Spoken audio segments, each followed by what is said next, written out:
Hi, I'm Ben, And I'm Josh. and this is the Bad and Magic Podcast, a podcast about games, life, and other things. And welcome to episode 117. Okay, Ben, so what do you know about East Asian dragon lore? Uh, that they're long dragons that look kind of like worms. That's it, man. Nothing. I got from watching that Marvel movie about the Seven Rings. Okay, well, you know what? That's fair. That's fine. I don't expect normal people in the world to understand the difference between drakes and wyverns and draconids and worms and dragons and dragonkin. And these are all, you think I'm making up words. I'm not. Those are all very distinct things. But anyway, one of the interesting things that I always found about East Asian dragons is that they have a very specific number of scales. It might not be depicted What? in every image of them, but in lore, East Asian dragons or Chinese dragons specifically are considered to have 117 scales. How on earth And did they get to that number? so 81 of those scales are yang, positive essence, and 36 of them are yin or negative essence. And it's this balance that you find in Asian cultures. The I get scales, it, the one but side if and the it's other. balanced, why aren't they equal? So dragons used to be all positive, but then just like everything that's positive, too much of it creeps in and can become a negative. One of the illustrations that they give is like water. Water is life-giving and flowing and required for all life in the universe, but too much of it can flood, too much of it can destroy, too much of it can drown. And Okay, so every positive thing has to be balanced by this negative aspect. just not an equal amount of negative. Not on the dragons for some reason, no. Okay. On the classic yin yang symbol, it's 50-50, but with the dragon, it's what was the number again? 81-36. 81 and 36. Josh, I owe our listeners a follow up to the 3D printer saga. I You forgot to owe mention it you last owe time. me you owe me a follow up to the 3D printer saga. Okay, so to give you a catch up, if you're just starting to listen now, for Christmas, my wife and I ordered a 3D printer. We spent a good amount of money on it and ordered it off of Amazon, and we were somehow scammed. I still haven't figured this out, and we were delivered a roll of construction mesh that weighed 50 pounds instead of the 3D printer that was supposed to be delivered in its own box. So I followed Amazon's process by clicking that my delivery wasn't satisfactory. They picked it up off my porch and gave me this page that I could go to in my account that showed what the status of my return was, and it was progressing across, the dates were changing, and then eventually it went into some kind of fail status and said your return was unable to be processed, and it seemed to be the end of the return process. That's not acceptable. Like, you spent multiple thousands of dollars on what is, I'm now assuming, is some kind of scam from a foreign country. Like, you need to be made whole. Justice must be served here. Yeah, so you know how it is with companies, particularly ones that have their entire identity of existing online. They try to isolate you from being able to contact a living human being, if that's even possible. They want you to talk to chatbots or email servers or whatever. They don't want to talk to you. Well, that's a logistics thing. If everybody on Earth could call one number on Amazon and get somebody on the phone, do you know how often people would do that, and two, how many people Amazon would have to employ just to answer phone calls? Right, right. So they're avoiding the internal cost of employing that many people and the time suck of talking to their customers. But if any situation justifies it, this feels like one, right? Yeah. Well, it just means you got to fight hard to slog through the AI chatbots and get yourself to a person. So I went in to the AI chatbots and start. I was defaulting to not actually talking to someone. I figured they didn't want that, and I didn't want it either. So I started talking to a chatbot, and I'm like, aside from the process that they filtered me into, that it ended up as a dead end, and I'm like, hey, I need to talk to someone. This isn't satisfactory. My returns paused, and it got me through to a person, and I started chatting with them and explained to them what happened. And you get the initial, they're new to it, they don't understand what's going on, they don't know if they can trust me, and they're like, what do you mean? So I said, look, just look at the history in the case, look at your internal report of what was delivered, and look at what I ordered, and look at the photo that's in my case of the box on my porch when it was delivered. This is a classic case of misaligned incentives because, okay, hell, welcome. Thank you for calling Amazon. I am a customer support representative. My job is to make sure that you aren't scamming our company for all the money that we don't owe you. So I am immediately going to distrust everything that you say, and unless you back it up with physical evidence and proof at every step of this process, I'm going to hang up on you, and you're going to have to start over. That's a very cynical view of it. I think a good company, and I'd like to think Amazon's trying to be a good company, recognizes that their ability to, at this fringe of their enterprise, to provide good customer service, it is critical. Like if they can't resolve fraud inside of their own company, then they're doomed for failure. They're going to default back to the thing that they didn't defraud you. It was the third-party company that just using Amazon's platform to sell their stuff online. They're the ones that sent the wrong thing. We shipped you exactly what they told us to ship you. It's not Amazon's fault. You need to go track down this other company for it. So, spoiler, it got resolved. The problem is I'm never going to know what happened. And that really bothers me. I really wish I could. So did you get your money back? Yes. Did it come from Amazon? Yes. Okay. I don't know. I don't know what happened inside of the company. If there was some third party, seller, like is there disciplinary action being taken against some third party seller for sending me a roll of construction mesh instead of a 3D printer?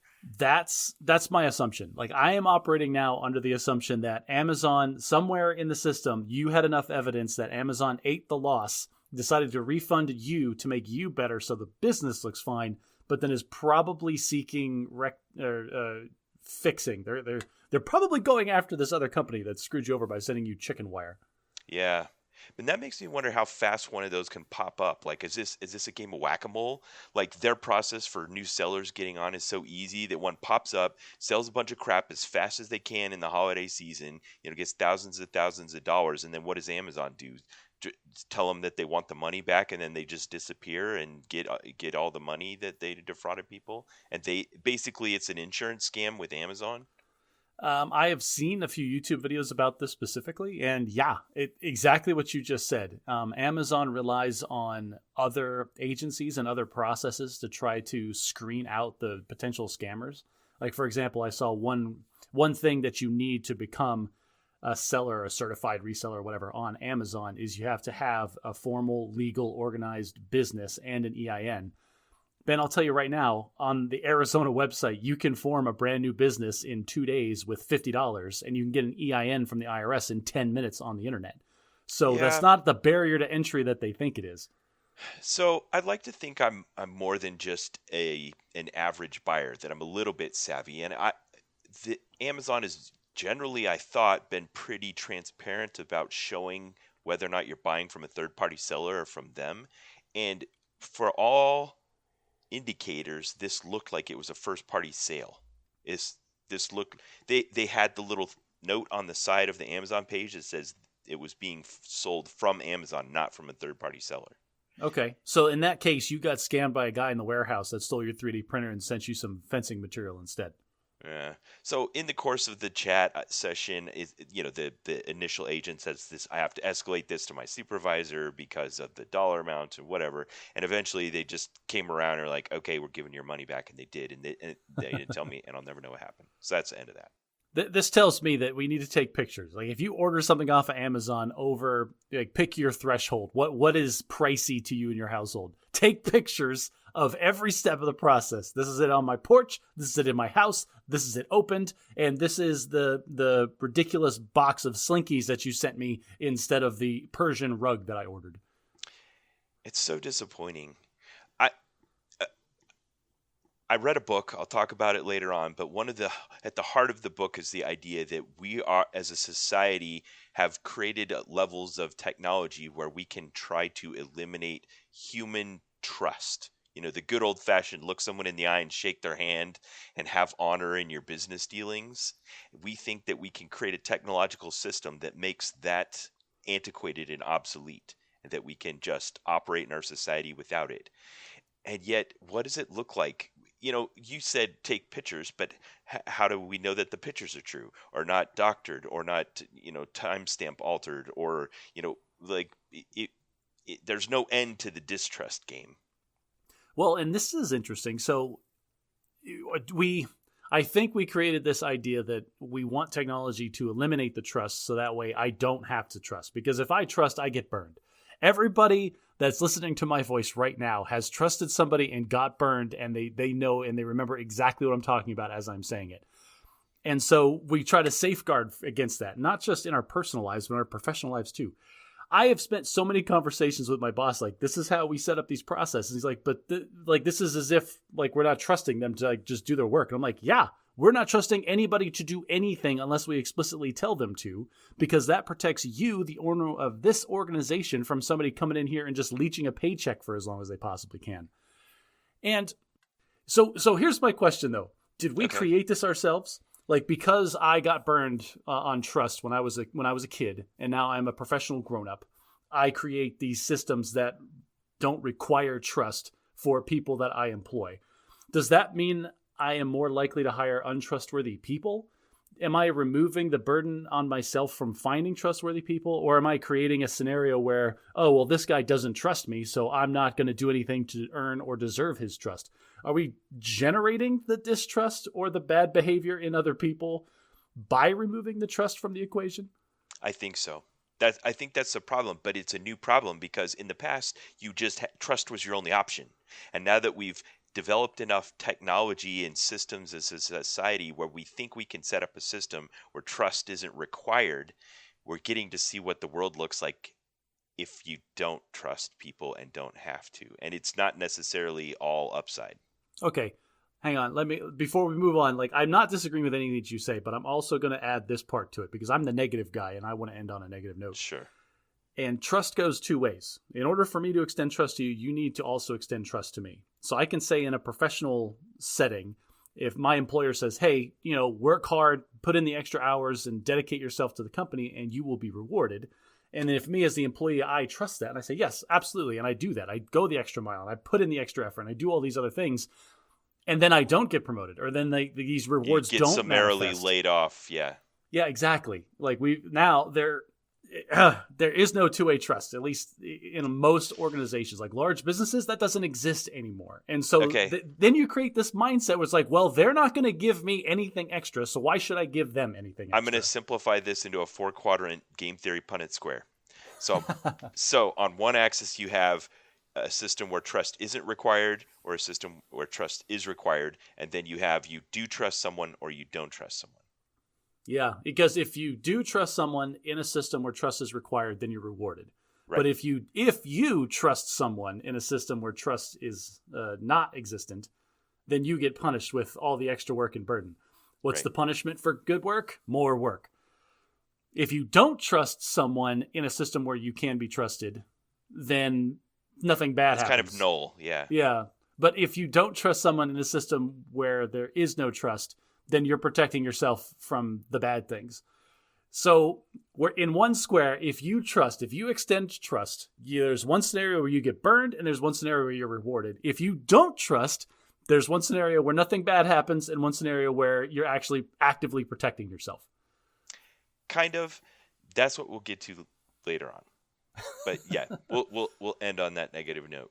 Man, I live in that bottom quadrant. I trust no one. Listeners, I don't trust you.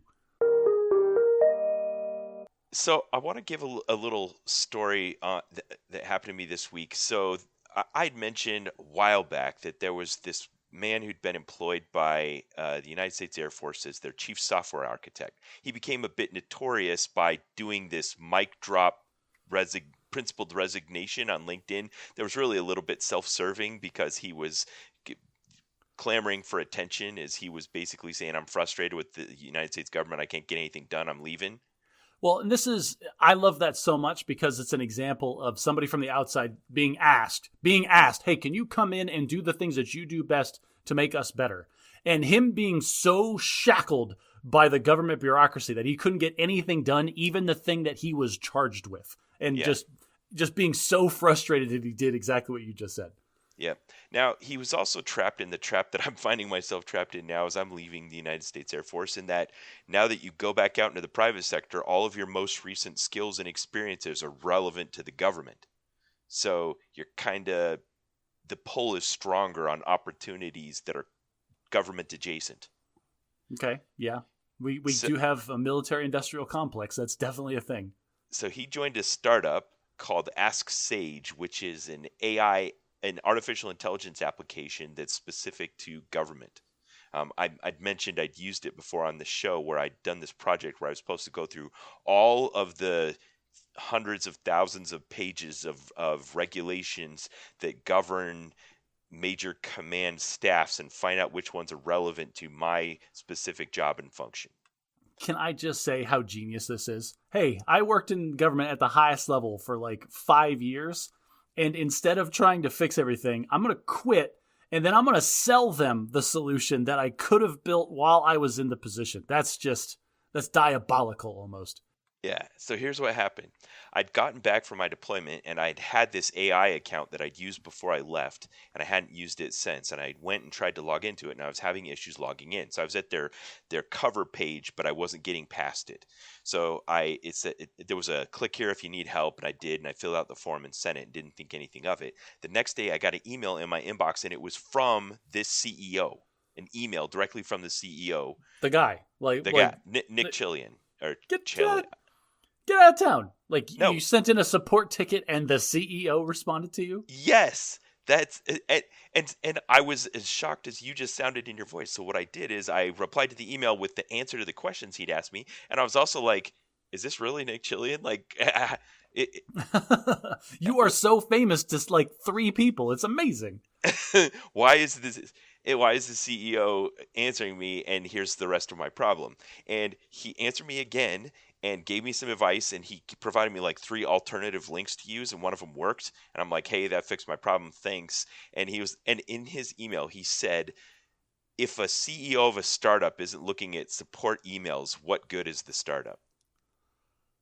I don't know if I. Well, okay, so that tells me that this startup consists of him, Nick Chillian, and ChatGPT. Like, that's it. Like, the whole startup is just him and a computer. Maybe, but I do like this ethic of, like, if I'm going to risk everything and put my name and risk out here, and we're at this formative stage in our enterprise, something as simple as a support ticket is of critical importance to what we're trying to do. Like, Well, he's not going to be like formative stage of this enterprise. Like, if you are you is this is DoD adopted this thing? Like, are you able to access it from a DoD computer system?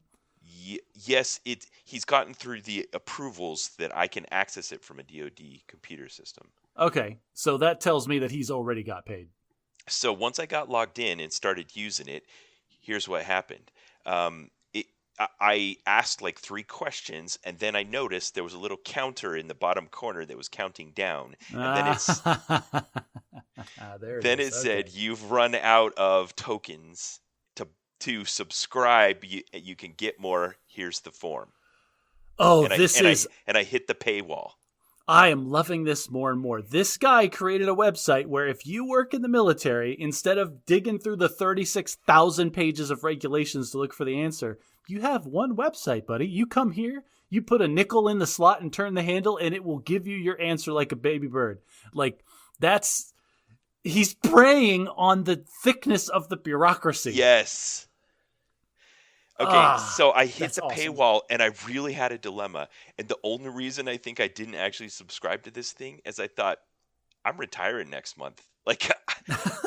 But if I was sticking around, the subscription fee that they're charging, it would look pretty attractive. Like, hey, it active duty military members, if you want to look like a genius in front of your entire organization, there's Ask Sage. It's $5 a month. Yeah. Except it was $40. $40 a month? Is that what you said? Yeah. $40 a month? Yep.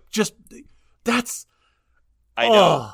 I know. Brazen. And I sincerely thought about it for like a second, and then it was irrelevant. But I could see a world in which I'm like, the value that this gives me, I mean, how much time would it have to save me before it was worth it? Like, let's say it could do in 1 second what it took me 8 hours to do. Am I going to pay myself $5 an hour I mean, yeah, to use this thing? if it legitimately saves you 8 hours in one question, then yeah, that pays for itself for what, like 2 or 3 days? Kind of. Hang on a second, kind of.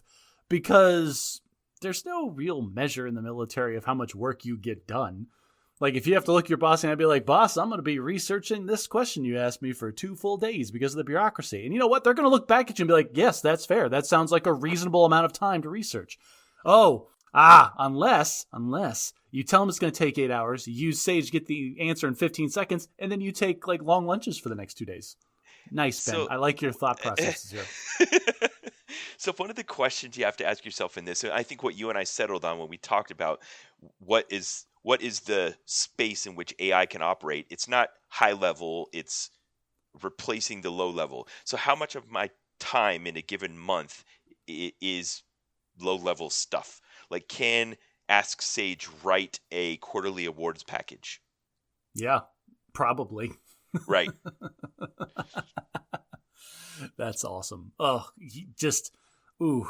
But then Ben, if Ask Sage can start writing all of the awards packages and all of the performance reviews, what are all the company grade officers going to do? So what if the company grade officers go to Ask Sage and put in all of the packages and ask Sage to score them? So now you have packages that are written by Ask Sage and packages that are scored by Ask Sage. And we've entered this weird dystopian future where like just all of our decisions and documentation are being done by artificial intelligence.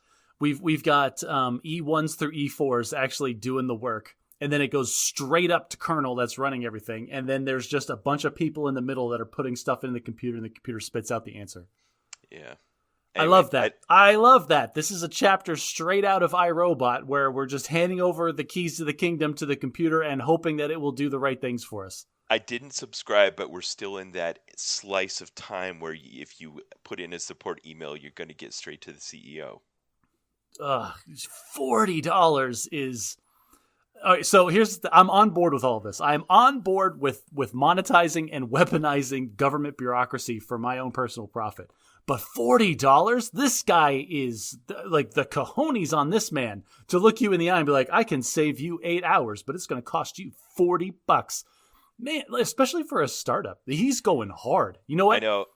He's going straight to the Pentagon. He's not bothering with officers like you down at staff level. No, he's going straight to the 06s that are already overtasked up at the high pay grades. Yeah, I mean, if they can just get an enterprise contract and everyone can have access to it, then he's set. That's what he's shooting for. Ben, you're a genius. This is that economics thing all over again. It's like you set the middle price at an absurdly high rate because then everybody will just jump up to the premium package. So in a year, he's going to be testifying to Congress and being like, listen, DOD people are already paying my organization $20,000 a month just based on the subscribers. You all might as well spend $5 million a year and just give it to everybody. The savings are amazing. Josh, something happened just after we recorded episode 116, and I asked you, okay, so you sent me a text and said, hey, man, I was going to go back to my game store, but it closed. I'm like, what? You were just there like 2 days ago. How could it be closed? And you're like, it's closed. And then all of this came rushing back to me, and I realized that in episode 116, you had told us a story about how you'd gone to your local game store during business hours, expecting a tournament to start at a certain hour, and it started early. And you said you were really frustrated with this behavior, and the owner had contacted you directly, and there was a lot of weird stuff surrounding that. And what I wanted to know when I went back and listened to episode 116 was, had you, as a customer of that store, recognized any bellwethers of the imminent failure, and did you know how soon it was going to fail?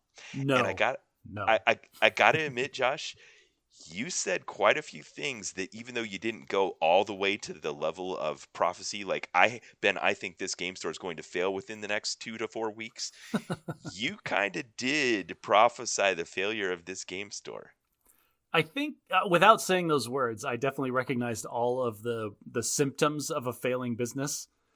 Like every time I went in there, every time I thought to myself, like, there is no chance this place is making any money.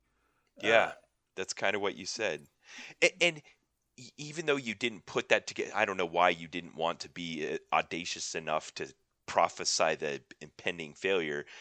Those feelings that you're having were legit. Like, you need to give those more credence. Maybe. Or maybe they never broke the threshold of then thinking consciously like, oh, I never thought to go up to the owner and be like, hey, how's everything going? Like, do you have going concerns? How's your operating capital? You know what? Show me your balance sheet. Let's take a look at this thing. Yeah. So they went out of business. What are you going to do? You said you all were already driving 30 minutes to get to a quote unquote local game store. Now it's less local. Yeah. So we missed the tournament. Like, we showed up, we were 10 minutes late to the thing. They were already in pack 2 of the draft. So we left after that. I think we skipped the next week. I think we were off doing something else, like with the kids or something. I don't remember exactly what it was, but we didn't make it, which is a thing. Like, I don't end up there every Friday night. It happens. But we went the following Friday, and we got there and we're like, hey, we pumped for the pre-release next week? And the owner goes, oh, we're not going to be open next week. This is actually the last weekend that we are open because my lease runs out. And wow. Like, that was the big discussion about everybody that was there, and all these, all the regulars at the Magic tables were like, oh man, I set up a Discord server. I'm getting everybody's Discord. Do you have Discord? Pointing at me. I'm like, no, and I don't check Discord. I'm not that young.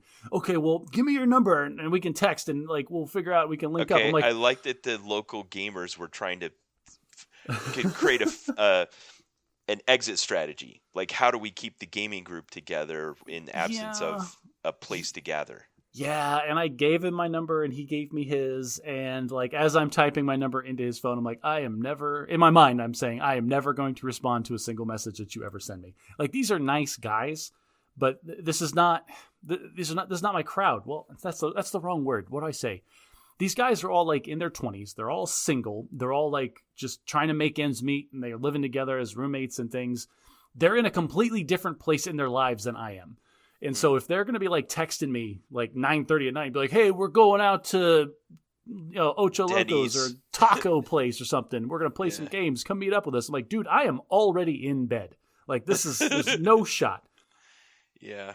It's unfortunate that this guy went out of business, and like he didn't seem too shooken up about it, and he was very positive. Like I assume that he'd seen it coming for a long time. And one of the weird things was I felt kind of bad while we were there, and we're never going to be there again. And so I asked him, "Are you okay? Are you selling all this stuff? Like, is everything on fire sale?" And then he expressed to me, he's like, "Oh no, none of this stuff." And when I say this stuff, all the inventory, like he had a bunch of Warhammer models, he had a bunch of board games, like just a ton of stuff. I mean, none of this stuff is mine. All of this is on consignment from my supplier. And then in my brain, it's like, okay, I don't know the setup between you and your supplier, but that's also probably contributing to your bad funds. Okay. At the same time, it makes sense because board games are expensive and you just want them sitting on the shelf for no reason. Yeah, because in the traditional economic model for this kind of activity, the gaming retail store, a lot of risk is taken by the end owner because they own this expensive inventory that sits on the shelf and may or may not get sold to a customer. But at the same time, if you do sell it to a customer, that's 100% funds that's coming back to you, as opposed to this consignment setup where he's probably taking a tiny percentage of the sale. I mean, there's pros and cons on both sides, right? He's trading the fact that he didn't have to put the money out to get the inventory, and also his supplier could probably rotate his inventory as it becomes more relevant. But at the same time, like, his return on investment is so much lower on each individual sale. And he was less he had less possible gain from the sale, and also he wasn't as invested in the risk of failure. So I feel like that's going halfway. And because now if your return on each sale is so much lower, that means your volume of sales has to be higher. And Ben, I don't know when the last time you walked into a game store and bought a $160 board game was, but that stuff doesn't move very quickly. I know, but I don't know. Apparently not owning the risk just made him less hungry. Like, what was he doing to avoid this failure as he probably saw it happening in slow motion? Was he just like, oh, well, it's not working, and started looking at other options instead of like, how can I make this work? And trying advertising and promotions and... Which, well, one, that all requires funds. And then two, I honestly think, and this I'm not trying to dig on my own community. I'm part of this community. but the location of his store like drew a certain crowd, and that crowd was of the socioeconomic level of the area that his store was in, and that wasn't the highest. Okay, so you're talking about the 3 L's of real estate. Location, location, location. Yes. Yeah, it was because the people that came to his store to play, the only reason I was there is because it's physically the closest place that did Friday Night Magic to my house. But this was a part of town that my son always asked, hey, can we go across the street to Kentucky Fried Chicken? And I'd look him in the eye and lean real close like, we are not setting foot outside of this building unless we are running to our car. And that just drives the kind of customers that were coming to his store. Like, dude, do you really say that stuff like that to your children? The fact that you say stuff like that in real life just cracks me up.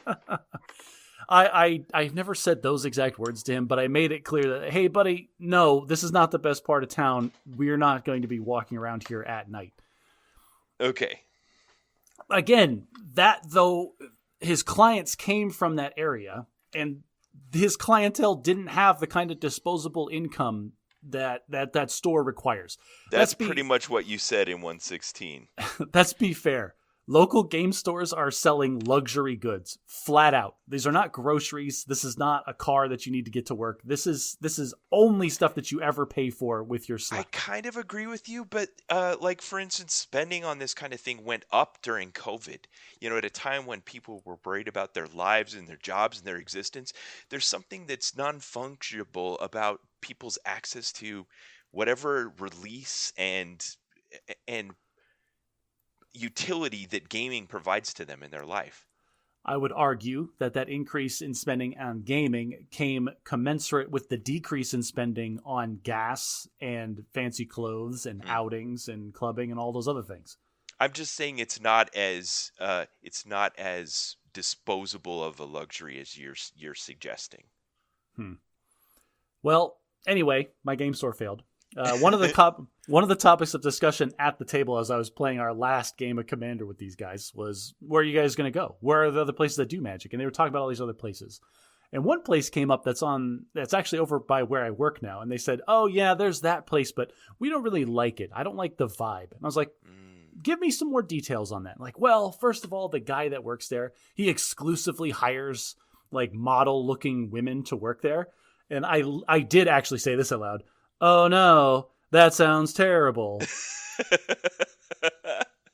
And then, but here's the thing. He said, oh, I don't know. I just like, we go there and like, it just seems like the vibe is off. Like, it's a cool place and it's like upscale, but like the vibe just isn't there. And in my brain, I'm like, this sounds perfect for me. Just because like, if you think the vibe was off, if you were uncomfortable being in there because it was, I'm hoping that because it was too not fancy. Not nerdy hole in it wall enough. Yeah, it wasn't like, bad words, but like, it wasn't grimy enough. It wasn't like smelly enough. It wasn't like 30-year-old carpet that's never been steam cleaned enough for you. That sounds better for me. I actually would prefer some place where I go in there and people get all uppity about proxies the way that I do. Yeah. Oh, there's a whole range. Speaking of proxies, how do you go in? How do you look the store owner in the eye and say like, oh, I have a deck of Magic cards that I brought to play at your store for free that I bought online. They're all proxies and fake. I know you sell cards and all of those cards are expensive and this deck is $1,000 worth of stuff, but I didn't spend any of that. I spent $10 online and then brought it with me. I think that's part of the economic calculation that's happening. I mean, there's this unwritten agreement that when you set up a game store and provide free gaming space to gamers, that they're going to come in and buy product in your store, right? You would hope so. But that goes back to the fact that... But there's a range of behavior that's happening in there where you're going to have some customers are going to come in and drop a whole load and some that are going to buy everything elsewhere and bring it, and you need both people in order to be successful, so you have to be willing to accept both kinds of behavior. Yeah. The one thing he did correctly, and game store owners, listen up, like he sold snacks. He sold snacks and he sold drinks, and even the guys that came in there with like no money and like all their stuff is proxied from some Chinese website. They still bought snacks. They still bought snacks every time they were there. However, that said, you can't charge a guy $5 to sit down for 4 hours and then $3 for a soda and expect to turn a profit. All right, I have to correct the record on something I said in the last episode. I was telling you about my ethic of like being not tied down geographically to my shopping cart when I'm in a grocery store. Yeah. I'll just like kind of abandon it at an end cap of an aisle instead of meandering through a crowded aisle with a Oh loaded no. shopping cart. Do you have shopping cart PTSD? Are you like chaining yourself, like handcuffing yourself to the cart now that you go to the No, grocery I store? kind of told you I would try, but even last night I was abandoning my shopping cart again. This is well seated. But the problem I need to correct is what I said about my wife. Uh-oh. Oh. Oh, it's one of those corrections. It's like, Well- hey, just by the way, on the next podcast, you need to set this record straight because you made me sound like a psychopath. Yes, perfect. You were you listening to our conversation? You quoted her. I've had this conversation 100 times with my spouse. Anytime I correct myself in this podcast, listeners, I don't care if I'm wrong. My wife very much cares if I'm wrong. Okay, so this is a good case study in the fact that we as husbands have a wife simulator in our head. It's the same simulator we run on everyone, except it's a version just for our wife. So here's what it is. I had observed a behavior that she did, and then I tried to come up with an explanation for it, and I articulated that on this podcast, and of course I was wrong, and so now I need to set the record straight. So here's the update to my wife simulator. I was assuming that the reason my wife would always bring her shopping cart with her everywhere she went in the grocery store was because she was paranoid that either an employee or a fellow customer would take the shopping cart, which didn't make sense to me, which is why she sounded like a psychopath. But it's what I said on the podcast because it was the only plausible explanation I could think of for this behavior. I had not considered other plausible explanations, and that was that there was an invisible object in the shopping cart that was the reason she was bringing with her. Let me tell you about the invisible object. The invisible object is either her purse, her coat, or a small child. Ah, okay. Yes, I have personal property in this cart. That is, yeah, that's why she didn't want to abandon the cart. Nothing to do with the cart or the groceries. It's because she's going to turn around and the kid's going to be gone. As a man, I never do that. I don't get a shopping cart and then put personal items into it. Anything in the shopping cart belongs to the store. I kind of have this clear demarcation. Well, you've probably put a child in the cart before, I would assume. Sure, and if I had a child, I wouldn't abandon the shopping cart. But I don't have this residual behavior that, like, if I always bring a cart with me because there's a child in it, then when I don't have a child in it, I don't exhibit that behavior anymore. Okay, that makes sense. As a dude, I don't have ancillary or tertiary objects that I'm carrying around, things that occupy my hands. Everything fits into my pockets because that's just the way that men's fashion works. Now, Yeah. you're saying that, and that's really funny because my wife used to have like a clutch back when we were dating, back in the long ago, in the before times. But ever since we've been married, she has shucked all of that, and I just carry around all of her stuff now. Hey, you're the one wearing the cargo shorts. Stick this diaper and wipes in your pocket. That's a Scrubs joke. It's like, oh, and the cargo pockets give him extra room for makeup and all of your other things. He's like a giant purse. Oh, I forgot about that.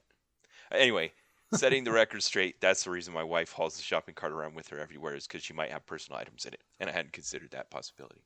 That is an excellent reason not to abandon your shopping cart. Listeners, please don't abandon your children in the grocery store.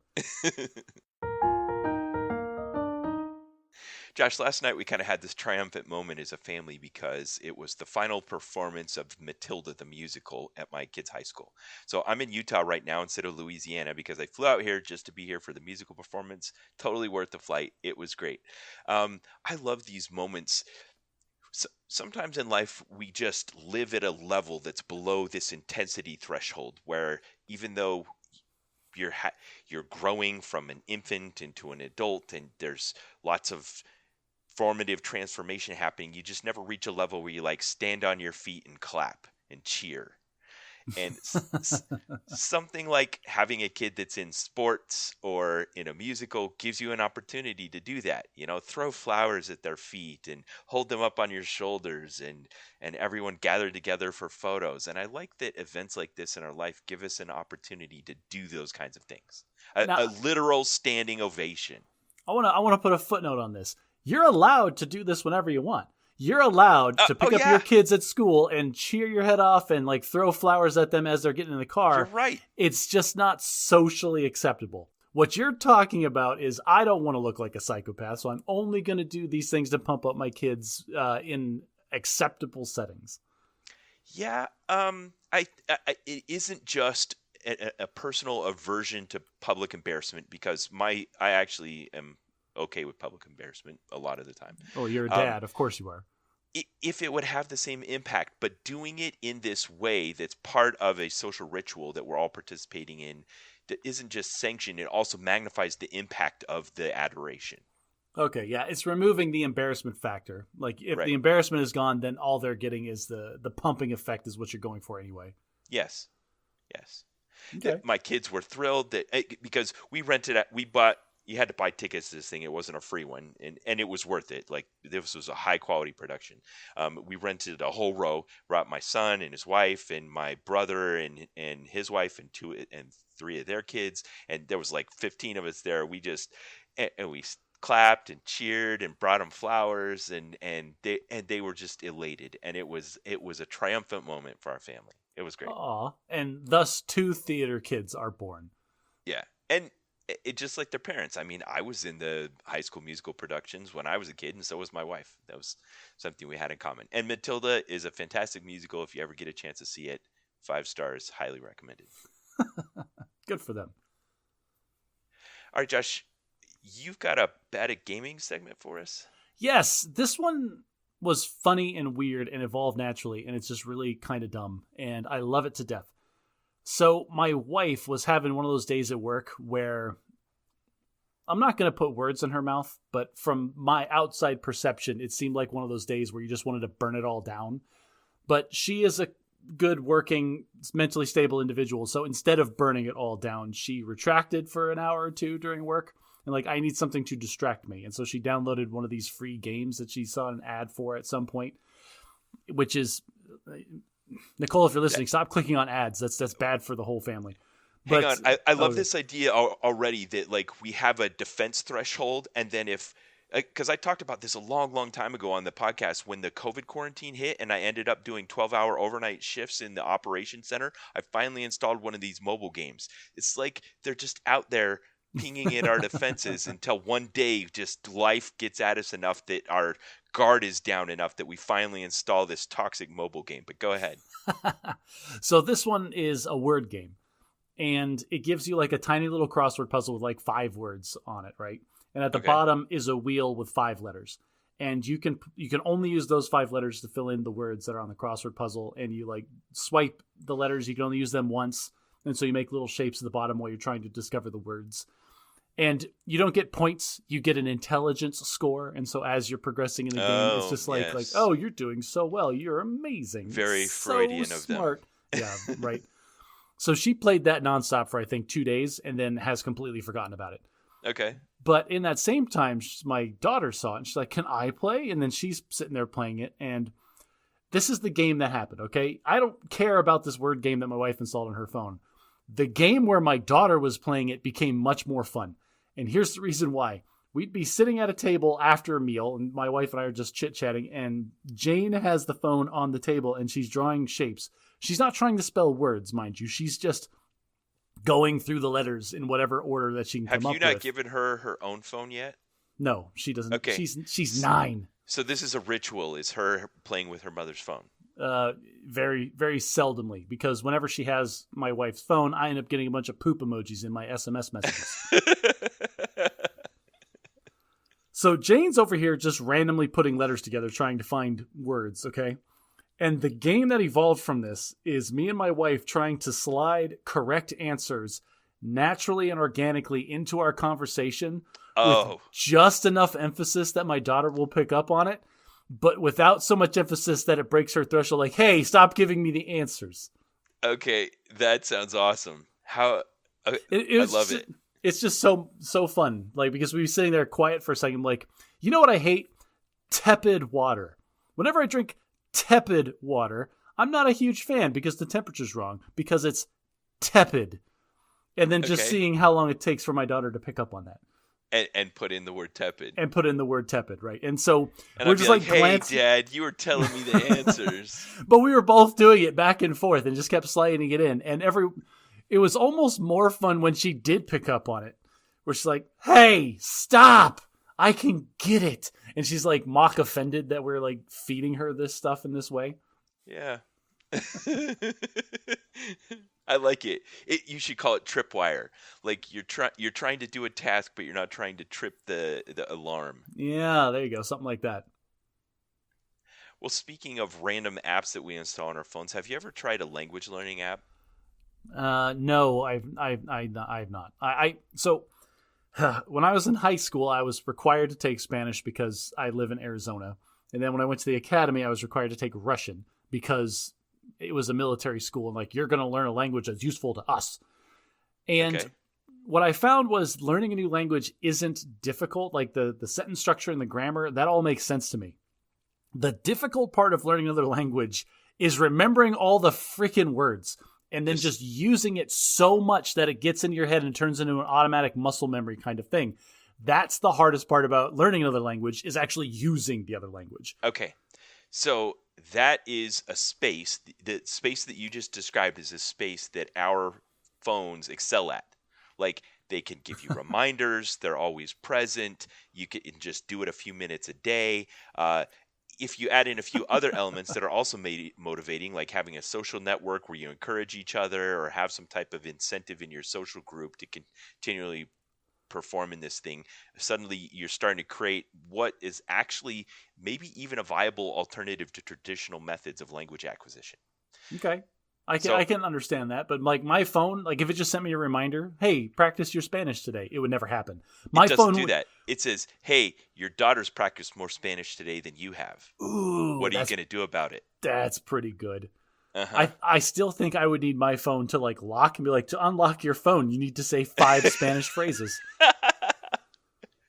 Well, that's what happened. While I was deployed, I was looking for a way to connect with my daughter. I noticed she kept talking about this online language learning app, and so I'm like, you know what? I can connect with my daughter by joining this app that she's on. The app's called Duolingo. I think it's the most popular language learning app out there. Is that the one with the little owl face? Yes, it's got a little cartoon owl. Okay, I see so many memes about it on the internet of Duolingo being almost like aggressively mean to you if you don't keep opening it. Yes, it does a lot of things right that we've talked about on this program. They may listen. The creators may listen to the Bad and Magic podcast. So hello, Duolingo creators. Sponsor the podcast. Yes, what they do is they've created something that's a low barrier to entry and free to try, and then gives you a limited amount, and then above the limited threshold you can pay, and then they want you can join it and never pay and be fine. But the additional, there's a bunch of cool features. You're incentivized to. There's cool stuff behind the paywall. It's like, you can keep playing here in the kiddie pool, or for $5 a month, you can come be a grown up. It's more like like it was with Ask Sage, where they tokenize participation, and you just only get a certain amount each day, and then you run out. And then it's aggressively mean to you. It's like, you're never going to learn a language at this rate. You need to pay the $5 a month. Yes, but without the mean part. Yes. So I've been doing this for Italian. I think they have like 20 languages, and they've recently added math and music. Math is a different language, I suppose. Yeah. Anyway, it's funny how you could just take this system that is reminders and social networking and participation and little tokenized incentives that they feed you of trophies and rewards and feedback that you're getting, and then you can just it's agnostic of what language you're doing. Like, you can participate with your friends, and they could be studying one language and you're studying another, and you're all just getting that was actually rewards. The question I was going to ask you, because I know while you were deployed you were learning Italian. You were taking like Italian classes. Like, is your daughter learning Italian, or I guess picking up more Italian on the app? Yeah, I don't even know what language my daughter's studying. I think it's Spanish. But Spanish, it doesn't really matter. If you live in the Southwest United States, that's probably the one you're going to get the most utility out of. Yeah, and there's not as much utility for Italian, but it's just the one that I've sunk cost fallacy or whatever have you. Maybe it's definitely influencing my future travel plans. The fact that I'm getting really good at Italian. Oh, I can speak Italian, so I'm gonna go to the Bronx, New York, or something. No, you mean Italy? Okay, yeah. They've done something brilliant that I think is adopt the best of a lot of different things that have happened, because they want you to be able to participate without it turning into like this toxic dump of like victimizing, predators coming in and looking for victims in chat rooms or whatever. So the social interaction's very restricted. Okay. it's just a little pop-up that says so and so did amazing thing. Do you want to cheer for them? Click here if you do. I see. Yes, this is a thing that Arena, like Magic Arena, does, where you're not allowed to talk directly to your opponent. You have a set canned responses that you're allowed to use. Right, and this little social template arises where certain canned responses mean screw you, since you can't say that in the game, but Right, everyone socially knows that what accepted. it means. Everybody knows the socially accepted convention of if you keep spamming your go, that means you're being a jerk. Okay, good. So you already know this. Yeah, there that doesn't really exist in Duolingo, but basically you can cheer for each other and support each other, but you can't do anything else. Like It, there's it, no it might exist in Duolingo, and you're just oblivious to it and accepting all of it at face value. Like, oh, these people are all cheering for me. How nice of them. Yeah. So one of the things that weaponized that I think probably was an innovation. It's hard to know the genesis of an innovation on the internet anymore, but it's the streak idea, where like Yes. they're trying to encourage you to continually participate. Numbers. We are such suckers for numbers going up. Yep. So they want you to go every single day. And it reminds you, hey, your streak's in danger. You got to come on, or your streak's going to drop I mean, off. it's psychologically, it's a very sound thing to do, because it's one thing to say, hey, you're doing really good, let's keep it going, and there's no motivation there. There's no downside if you just put it down for a day. And if you put it down for a day, you're probably going to put it down for 2 days, and then it's gone, never opened Right. again. Right. But you have a streak. Hey, you're going to lose something. Like, we're so risk averse. Like, you are going to experience loss in this completely intangible, nonsensical way if you don't do this thing. And there's probably a certain segment that they can get in and keep like that, but the opportunity cost is, what about somebody that just set it down for 2 days and their 100-day streak is over and they're like, well, that's it, I'm never doing it again. They don't want to lose those people either. So then they find ways to, like, hey, you missed 1 day, but we gave you a free streak freeze. So you can just come back and continue your streak, and no one else will know that you missed a day. We'll keep your secret. It's okay. We've all had off days. Yeah, like that. It's very friendly, and sometimes they're very open with the psychology they're using. Like, there'll be little pop-ups on the loading screens that say, like, research has shown that when you have 10 friends or more, you're more likely to spend 5 minutes a day on this. I hate this kind of psychology so much, Ben. That Like, they're weaponizing it against us. Yeah, I just.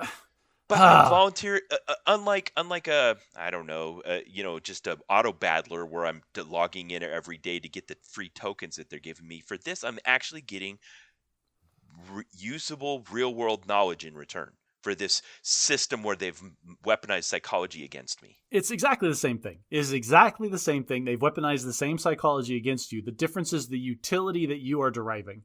One of those, you're getting like a dopamine hit from just goofing off and ignoring the rest of the planet for a little bit. And the other one is you get the dopamine hit afterward, where it's like, I spent time doing something to enrich myself. Look at me. I'm so proud of me.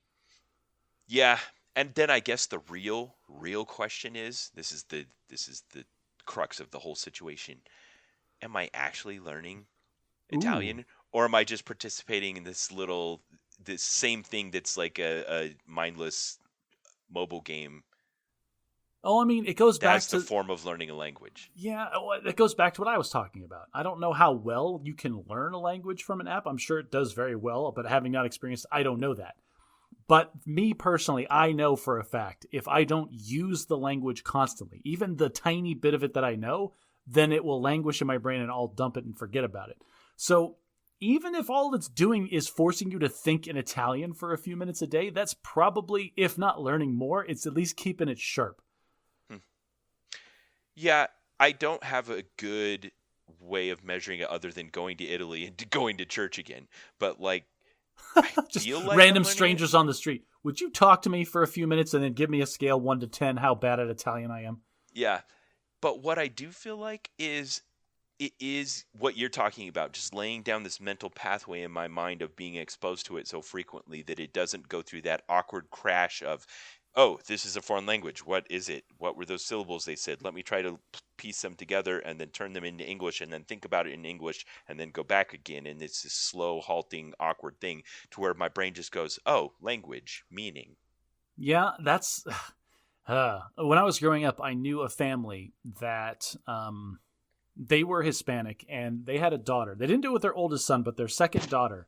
The mother exclusively spoke to her in English, and the father exclusively spoke to her in Spanish.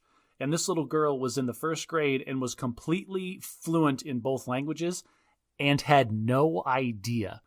She was like in class, and there was a little girl that was English was her second language, and she was struggling. And then she went down and sat next to her and was helping her with all of these things. And the little girl had this crashing realization in the class that was described to me, where she realized that not everybody spoke both languages.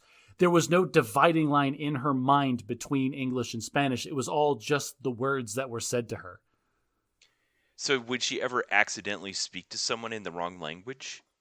No, because she would just naturally, if you spoke to her in Spanish, she would immediately start speaking Spanish back to you. Like this trigger in her brain was just automatic at the time. So it's the opposite of what you're struggling with. Right now, you have to manually flip the switch from English to Italian and then send it through that churn.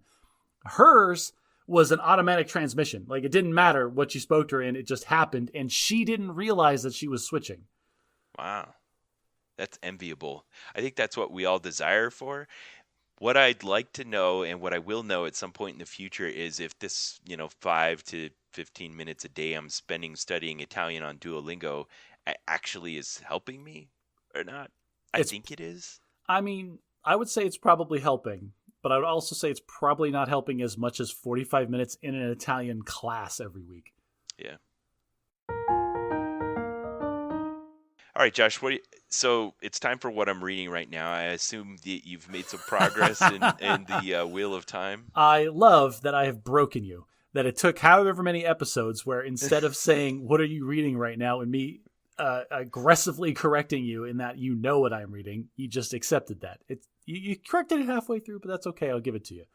Yes, I am probably 2/3 of the way through The Lord of Chaos, which is book 6 of the Wheel of Time. Okay. This is where people that critique the series will say this is where the plot starts to slow down. There's a plot inertia that happens. There's still stuff that's happening, but it's not these earth-shattering like world changes that happened in the first handful of books.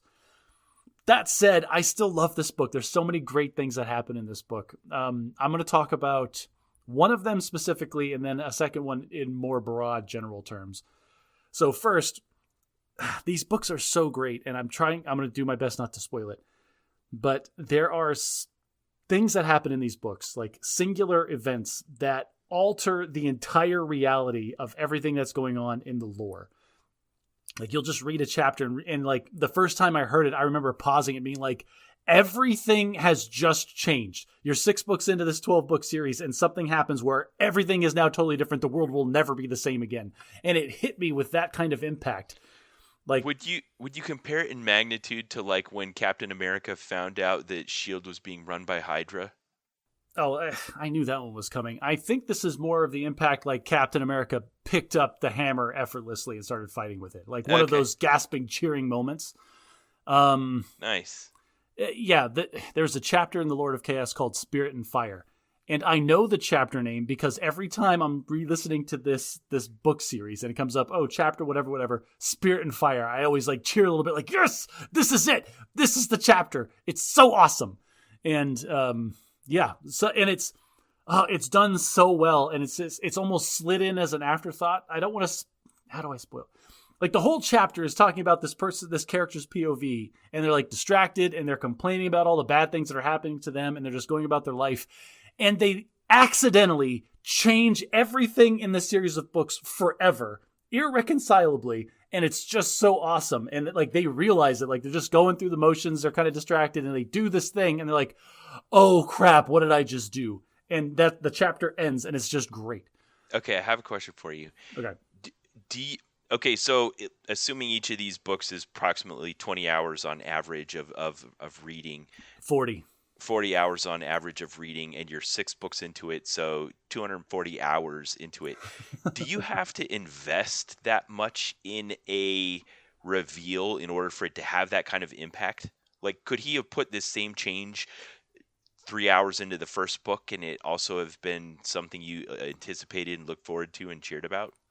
That's a good question. I don't think so. This is one of those things where it's mentioned enough. It's not prominent. The what change in this book is not a prominent thing, but it exists and it is mentioned constantly throughout. It becomes an assumption of the mechanisms of the magic in the universe that this man wove, and then he changed it.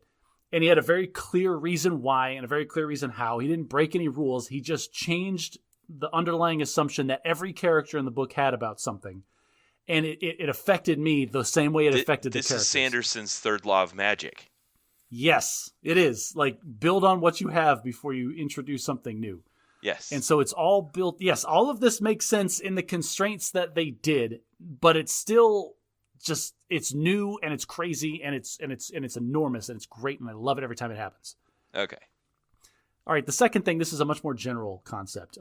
If you've never read The Wheel of Time, one of the things that resonates throughout the entire series, start to finish, is men versus women. Men are different than women. Women are different than men. And there's this idea that they have to work together, but there's always going to be conflict and differences. And it's just this battle of the sexes. They're both very equally represented in like political power and like actual like magical power. Like, it's very even, but it's also very clearly different. And I don't know. There's some parts of it that are tricky and dated just because of the age of the original author, Brandon Sanderson. He didn't correct any of that, but you can see he took a more inclusive mindset when he took over the last 3 books. But one of the things that I noticed consistently, and I don't know if this is on purpose or I don't know if this is just inherent bias of the previous author, we have, like, I'm going to say 6 main characters that we follow throughout the series. 3 of them are male, 3 of them are female. And the 3 male characters are, they attain power, political and like physical and magical power, almost accidentally. Against their will in a lot of situations. They have this power thrust upon them and it's just given to them and everybody, and it's just assumed that they deserve it or they can use it well and they're going to have it. But our 3 female protagonists have to kick and fight and claw for every scrap of power that they get. And it's just this weird juxtaposition that this is the first, I was always aware of it, but this is the first time I've really thought about it. In this series, men are constantly handed more and more and more power, and our 3 females, who probably deserve it more than they do, have to just kick and scream for it the whole time. Are you trying to apply an insight that you think that this is an artifact of our society that was represented in Jordan's writings, or do you think that this is an element that Jordan deliberately placed in his world because he had a point he wanted to make? That's the part that I don't... So if I was writing an English paper, if I was trying to prove a point, I would say, oh, the author successfully created this dichotomy and wove it seamlessly into his world building. But I don't know. I don't know the intent of the original author, and we can't ask him because, unfortunately, the man died. I don't know if this is what he was trying to make a statement about society with this subtle thing, or if this is just his inherent experience with the world, and he's trying to write something that resonates true. Because every other aspect of this book, or these books, makes sense. Like, I can apply this situation to a real world and seeing it going down this way. And so it's just the first time that it broke my threshold where, wow, it's really not fair that these men are given everything and these women have to fight for it. And so again, I don't know if the intent was to put that in there to throw it in my face, or if this was just a reflection of his own experiences and he wrote it into the book without realizing it. Wow. Good question. Sounds like a question for, like you said, an English paper. What are you reading, Ben? I just finished reading Going Infinite by Michael Lewis. First of all, I want to talk about Michael Lewis. You've heard of Michael Lewis. You just don't know you've heard of Michael Lewis. He's the author of Moneyball and The Big Short. And okay. He's a financial writer. Or kind of. Like an economics writer. Yeah, so he started off his career as like a guy who went to Ivy League school and ended up at a big trading firm on Wall Street. And he wrote his first book that was called Liar's Poker. It was about this game that they used to play to kind of occupy all of the energy of these pent up, really intelligent people that were trying to own the world. And so to keep themselves busy in between all the stuff they were doing, they used to play this game, and he wrote a whole book about it. And he got out of it, found out his true calling in the world was being like a nonfiction journalist who could understand these really complicated things, which is why he wrote The Big Short and Moneyball and those kinds of things. And he's brilliant at it. I would listen to this man read the back of a shampoo bottle. Like he's fascinating. He's interesting. His insights are amazing. So someone had asked him that there was this meteoric rise of the prominence of cryptocurrency in our society, and kind of at the peak of that was someone named Sam Bankman-Fried, who had started off at these Wall Street trading firms and had realized he could make a lot more money getting involved in cryptocurrency. And so he'd started this crypto trading company called Alameda Research, and then this public-facing crypto exchange called FTX. Yeah, that didn't go well. But not that's the amazing thing about this book. It's called Going Infinite. There was a point in time where it was going really well and nothing appeared to be wrong. Like we didn't fully understand what could or was going to go wrong, and it was on top of the world. Like this kid, Sam Bankman-Fried, had just created a money factory, and he was literally potentially at some point the world's most wealthy person, like just tens and tens of billions of dollars, and with no end in sight. Yeah, and that's largely due to the fact of the larger misunderstanding of what cryptocurrency is and how it works. Yes, that's right at the heart of the book, and that's what Michael Lewis is so good at. Is he kind of asks this existential question, like, what are we even doing when we're trading cryptocurrency? Like, how does it work? Why do we spend why are we putting money into this thing? And at the heart of it is something we were talking about earlier. It's trust. Yeah. Are you talking about the blockchain now? Not just a blockchain, but the blockchain is an alternative to fiat currency, which is based on our trust in our governments. Yes. Okay. So we used to have a currency system that was tied to a precious metal that we kind of agreed had inherent value that didn't fluctuate a lot over time.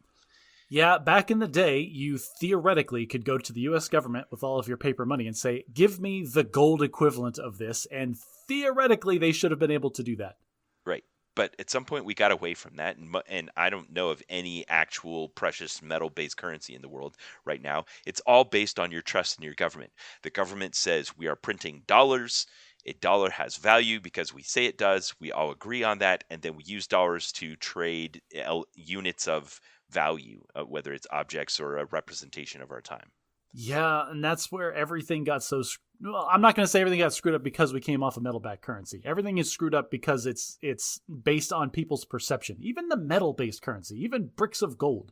Like, all of this changes depending on the perception of the people. Like, money only has value. Even precious metals only have value because we all agree if we agree that it does. Yeah. Yes. So, and as flawed and as problematic as all those assumptions can be, it's the best that we've come up with as humanity to this point in time. So now enter technology and their ability to say, what if we could create a system where we don't need to trust a government in order to be able to exchange units of value? Right, because we all know who has what, and it's all in the ledger and the blockchain, and we're all working together to agree which transactions are valid and which ones aren't, and we've democratized the currency itself. Yes. And on the surface, it's hard to see through that to the potential downside of all of that.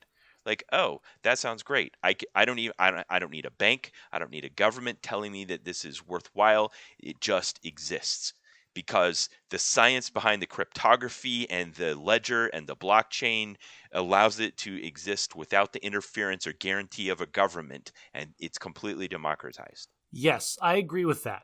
Where Bankman-Fried went wrong, not wrong, but where it all got screwed up is because he was a finance guy. And I don't know if you know any finance guys, but they are very good at creating very big, complicated schemes in the background that are completely opaque to the average person, but that somehow create value internal to the banking and finance system that I like. This is what happened in 2008 when the market collapsed because of these, mortgage-backed securities. Currencies, yes. That was Michael Lewis's book called The Big Short, and that's what it was about. Right. Okay, Yes, yes, and yes. This is the brilliance of Michael Lewis and why everyone should read his books. He might be my favorite author. He basically talks about this, and he used a term for it that was so elegant. I want to use it now. He says that these systems, the investment bankers and stuff in the big firms, what they do, he called it deforestation. That when you have a system, they descend upon it and look for ways that they can exploit the system to try to get value out of it until it kind of levels out. Okay. And cryptocurrency is so new that there was some really big opportunities right at the beginning before this had happened. Got it. People heard about cryptocurrency. People with money wanted to get in on cryptocurrency. And so if you could create some kind of scheme that could profit on that desire, that's how you can make your money. So what they were finding out is like, hey, this market over here in South Korea updates a little bit earlier than this market over here in Japan. So if you sell it over here and buy it over here, it's a money factory. All you need is money in, money out. And Okay. until the system kind of normalizes over time, the people that are the early adopters and recognize those kinds of things can just make money hand over fist. Now, where this runs into problems is that there are things like the Securities and Exchange Commission and international trade regulators and those kinds of things that prevent some of this that's on the border of whether or not it's ethically sound.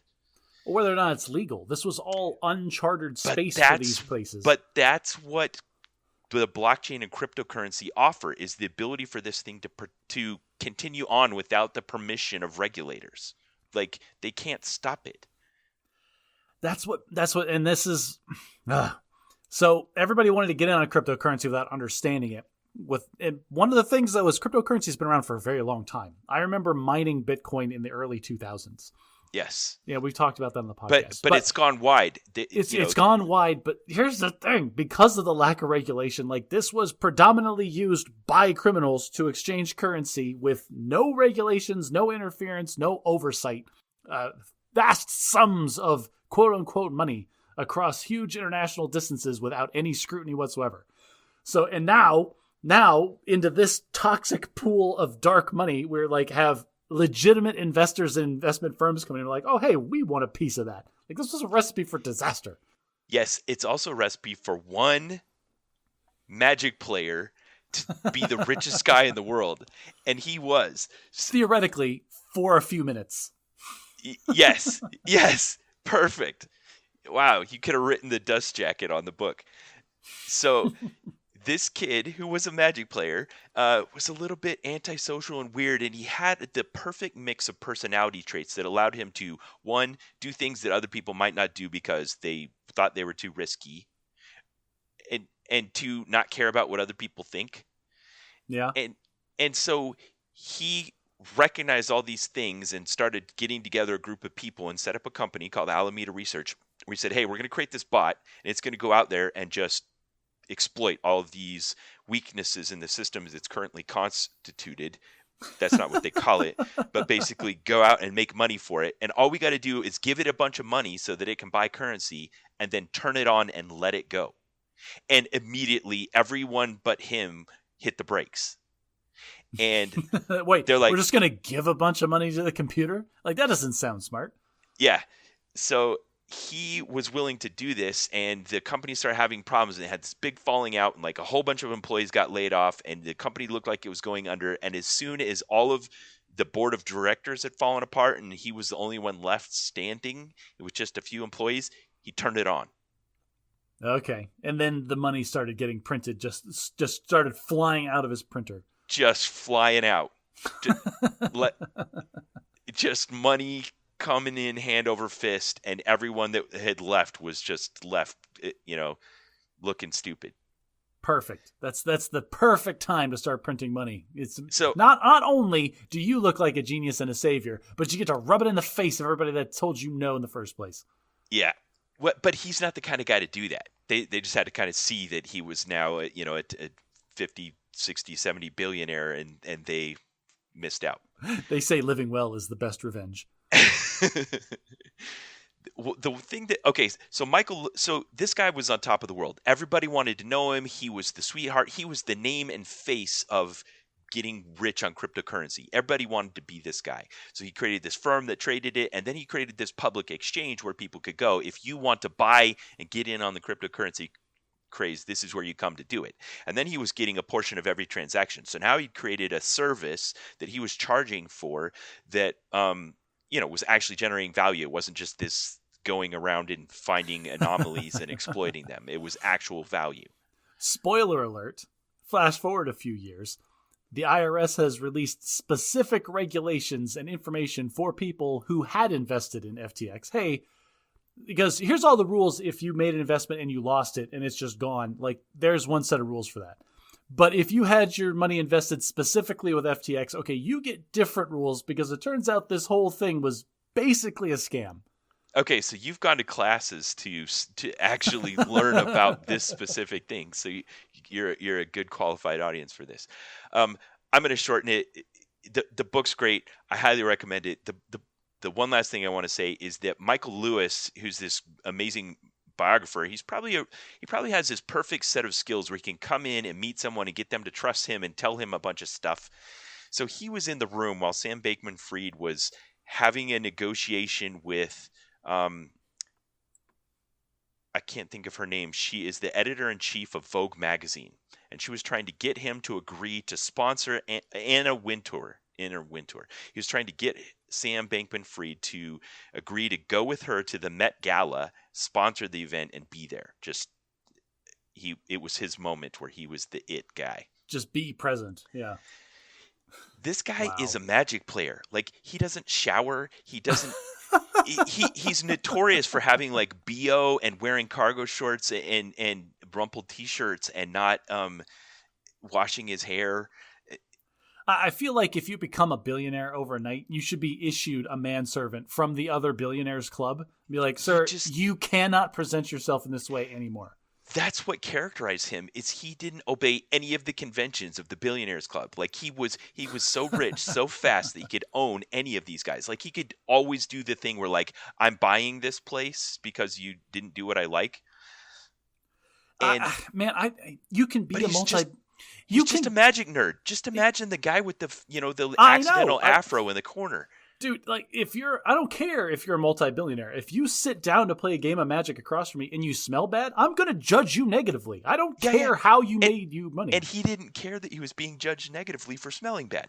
So Michael Lewis is in the room when he's having this negotiation with the editor-in-chief of Vogue magazine, talking about the Met Gala, and he's playing a game on his computer the whole time she's talking to him, and he keeps just going, and he agrees to, like, all kinds of stuff that he has no intention of doing.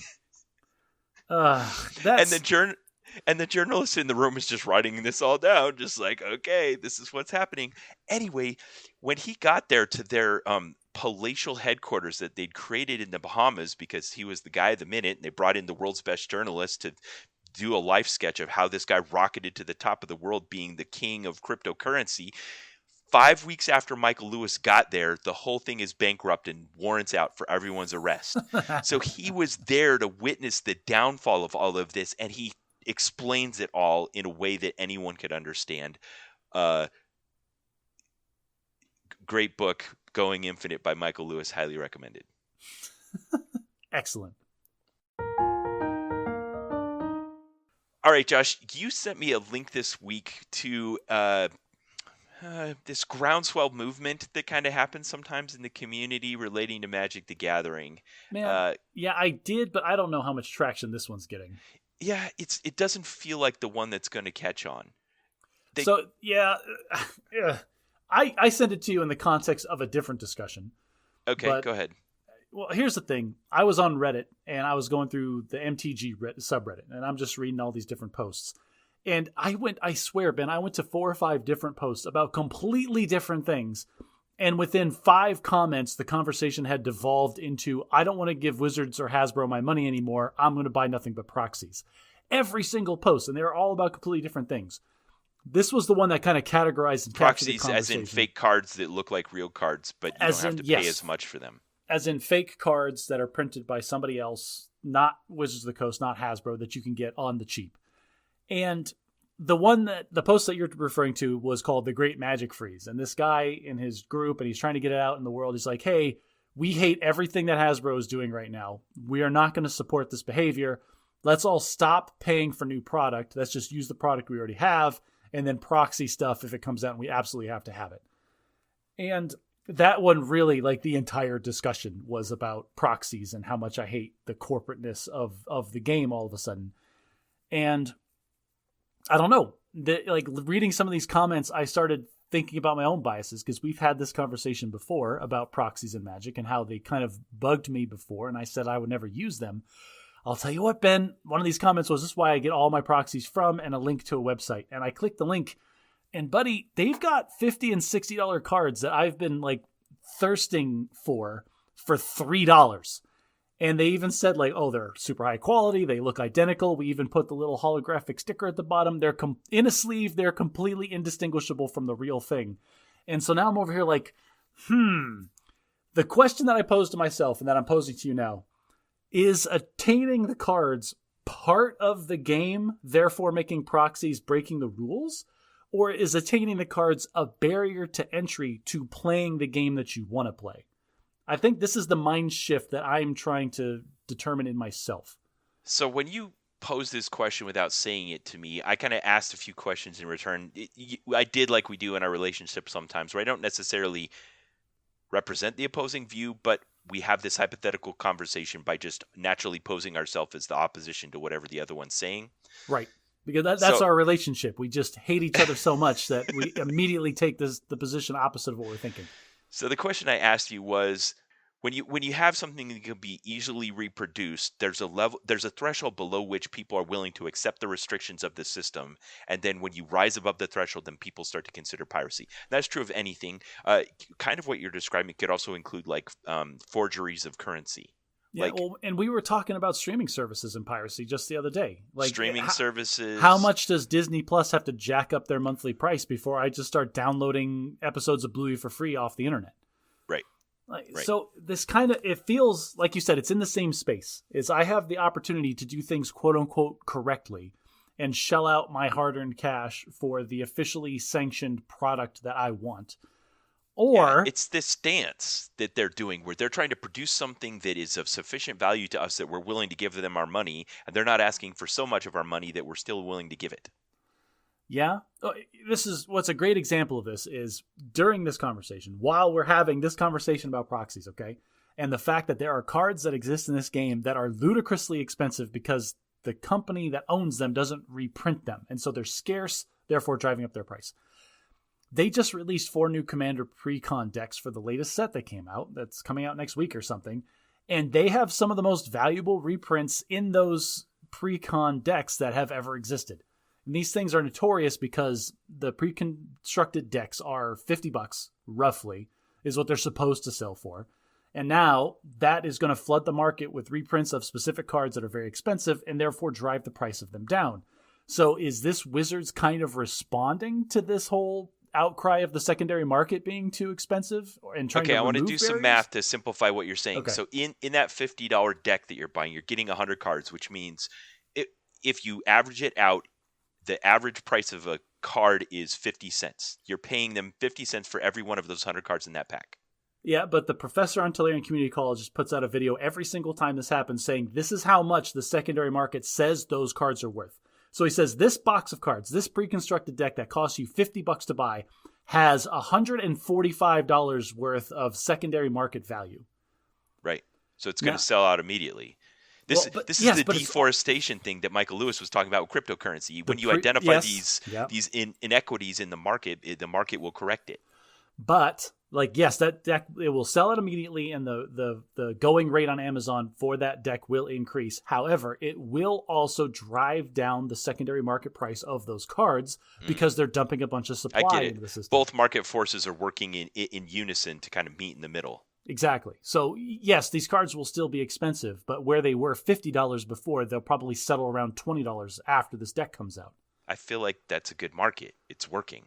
Yeah, that's yes. But all of this discussion aside, I can get all of these cards for $3 on demand from some Chinese website that doesn't give a crap about Wizards' intellectual property rights. So is obtaining these cards and dealing with these secondary market forces even required for me to play this game? Am I supposed to be playing that game too? Or should I just go and get all the cards that I want for the utility? Like, I don't know. You don't want to do that, and I don't either. Like, I immediately get nervous when I hear you talk about the rise of proxies that are becoming more and more indistinguishable from real cards, because now I'm afraid that next time I want to buy some cards that I'm going to get some proxies, and now I got to be on the lookout for actually getting counterfeits instead of the real thing. But why does that matter? Why does it matter? Why does it matter? That's the question, because you and I are boomers, and we've been playing this game for so long that we're like, oh, well, you have to get the cards. So that's the mindset. So let's abstract away the game. Let's pretend we're just talking about fiat currency, the United States dollar, and someone's going to hand you some money, and if they can give you money that is or isn't counterfeit, it's so good that it's indistinguishable, then should you, as the person accepting the money, care? This is exactly. If I am going to derive exactly the same utility from this fake currency because it was passed off to me as real, and I can pass it off as real, sometimes in a case where I might not even realize it, like what am I losing out on? Nothing. Yeah, I guess. Well, but you're a participant in this system where the fact that started to happen now crashes the whole system. Well, and if you can just print as much money as you want, then inflation happens and it lowers the value of everyone's dollars. So now there's an incentive for you to prevent trading in counterfeit currency, and for someone else that's accepting you from do that as well. I assume we've all had the experience where you go into a gas station, you pay with a 20, and instead of just taking it from you, they pull out their little marker and they write on it to see if it changes colors or whatever. Yeah. I've never had the bad experience of having them say no, but if they did, I would feel really terrible. Like, well, it means you just somebody stole $20 from you is what that means. Yeah. Because you would still have to pay them. Yeah, from you. Yes. But this is a different conversation. Like the what you're going to lose out on for the proxies is the tournament legality in Magic, which who cares? I would only buy these for casual Commander games. The inflation that you're talking about, that's I'm more concerned with, because here's the thing, Ben. The secondary market has very, very good cards at high prices. That's the barrier to getting those good cards is the prices. If we remove price as a barrier, now every deck that I play against is going to have always the best cards possible for that situation.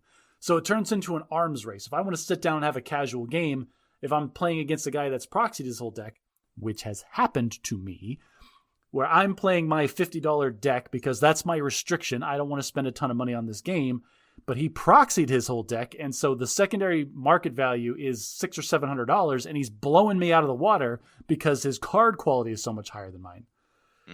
So I don't know. Like, is the answer for me to just go spend $5 on this proxy website and blow his doors off in response with all of the best cards? Like, I can Mana Crypt, I can Jeskai Will, but you haven't yet. Why not? Because I'm struggling with this purist idea. Am I being a Magic boomer and a gatekeeper by saying, oh, you can only use real cards? Or should I just embrace the change and be like, you know what? I also don't support a lot of the things that Hasbro and Wizards is doing. Maybe I should get on the other side of this argument and be like, yeah, why should I feed you all of my money for this? Like, I'll still buy real product. I'll still go to tournaments. I'll still play limited events. But for the casual decks that I just want to play with my friends, why should I shell out $300, not even to them, but to a secondary market for cards that I want to have? I think we could go back to the abstraction of counterfeit currency again. Like, if someone handed me a $20 bill and said, here is a counterfeit $20 bill. It is indistinguishable in every way from real currency, and you can spend it as if it were, I still wouldn't want to do it. I think we're apples and oranges here. There's more of a moral implication, because now, knowing that you're trying to pass off real or fake currency as real currency, you are a participant in a morally bad thing. Okay. I don't think proxies are the same thing. Here's how I'm going to tie it. I think that not wanting to participate in counterfeit currency, even if I can't articulate it this way, is I'm agreeing that the fundamental assumption of fiat currency, that we all agree that this thing has value because we're allowing the government to control how many of them there are, and we're not going to allow other people to also get a vote, is what keeps it stable. Okay. And functioning. Okay. Well, then, to that point, here's what I'm challenging with the proxy conversation. Is the value of the card in its scarcity, or is the value in the card in its utility in the game? Because those are two separate things. They're both influences on it. And this is the thing. I've always put my stock in the scarcity argument, which then justifies my paying $20 or $30 for a good card. However, if I change my assumption in that, this card is good because it's good in the game, then it doesn't matter what the cost of the secondary market is. I can go get the proxy and But you still haven't done it. You still haven't done it. Not yet. I haven't done it yet. That's because I don't. Well, my local game store closed. I have no place to play Magic right now. Why am I going to go pay? Don't change the subject. Any amount of money greater than 0 at the moment is wasted because I have nobody to play with. Yeah. Yeah. Okay. I can see you struggling with this. Is the round and round argument I'm having in my head all week. Is like, should I just embrace the change? Back to that Commander deck where each card is 50 cents. Yeah. How much do you think it actually costs Hasbro to get that on the shelf? Like if you're looking at all the overhead, the design for the people that had to make those cards. We'll take it down to a single card. So each card in that pack is worth is you as the retail consumer are paying 50 cents per card. How much of that is cost to Hasbro? With the salaries and the logistics and the printing, everything rolled into it, it's got to be somewhere between 30 and 40 cents. Okay. So there is that common in industry that's about what you're looking for is 20% profits? I don't know. Depends on the industry, I think. Because that seems reasonable to me. It's 20 to 30% profit on their product. But this is, again, we're going back to this idea. Hasbro isn't making any money on the secondary market. They release this product, they sell it for $50, and then the market says it's worth more. The existence of the secondary market is why they can charge you 50 cents each for a pack of a little stack of cardboard. I don't. If you think about it, if you're saying, and I agree with you, it's probably 30 cents maybe of that 50 cents per card is all of the stuff that they got to do, and it isn't just printing ink on cardboard. There's the development and the design and the intellectual property and all of those things that go into making it good, and that's what I'm paying them for, and that's what would be lost if we just proxied it. It would fall apart. The whole system would fall apart. I think the system would change because the game doesn't just exist in the universe and they're pulling it out of the ether and printing it onto paper. They're creating it. They're using their imaginations and their creativity and their intelligence to produce this thing. And if you start proxying it, you're stealing it from them and it breaks it. You're stealing it from them. Like, they made the game, they made the cards, the intellectual property of the cards. And if you don't give them any money in return, you just proxy the entire deck, then they have not benefited at all from the work that they produced, and you are getting all the utility. Okay. Perfect. I can get behind that, and I can understand that. At the same token, I don't... Is this justification? The fact that I don't like their business model, I don't like the fact that they ignore the secondary market when it's convenient, but then leverage it for their own profit. Example, the decks just came out. They reprinted some very expensive cards. They know that. The secondary market isn't opaque to them. They know what these cards are worth, and that's why they put them in those decks, so we would go buy them. So, I don't know what to say about that. I'm definitely not going to be the next one starting creating an image and trying to get a catchphrase assigned to the next consumer boycott of Magic. Right. And the fanboys want to have it both ways. They don't want to just boycott Magic. They want to continue playing it. So now they're trying to steal it. It's toxic. I don't like it. I think I'm in a spot in my brain. This is what I'm comfortable with at this moment. If I really want a card for my deck, I think it'll really help it out. If it costs more than $10, I'm probably going to proxy it. Well, I own several $1,000s worth of cards that would lose value if that kind of thing happens. So I also have a vested interest in the secondary market. You have inherent bias. Okay. How about this? How about this alternative?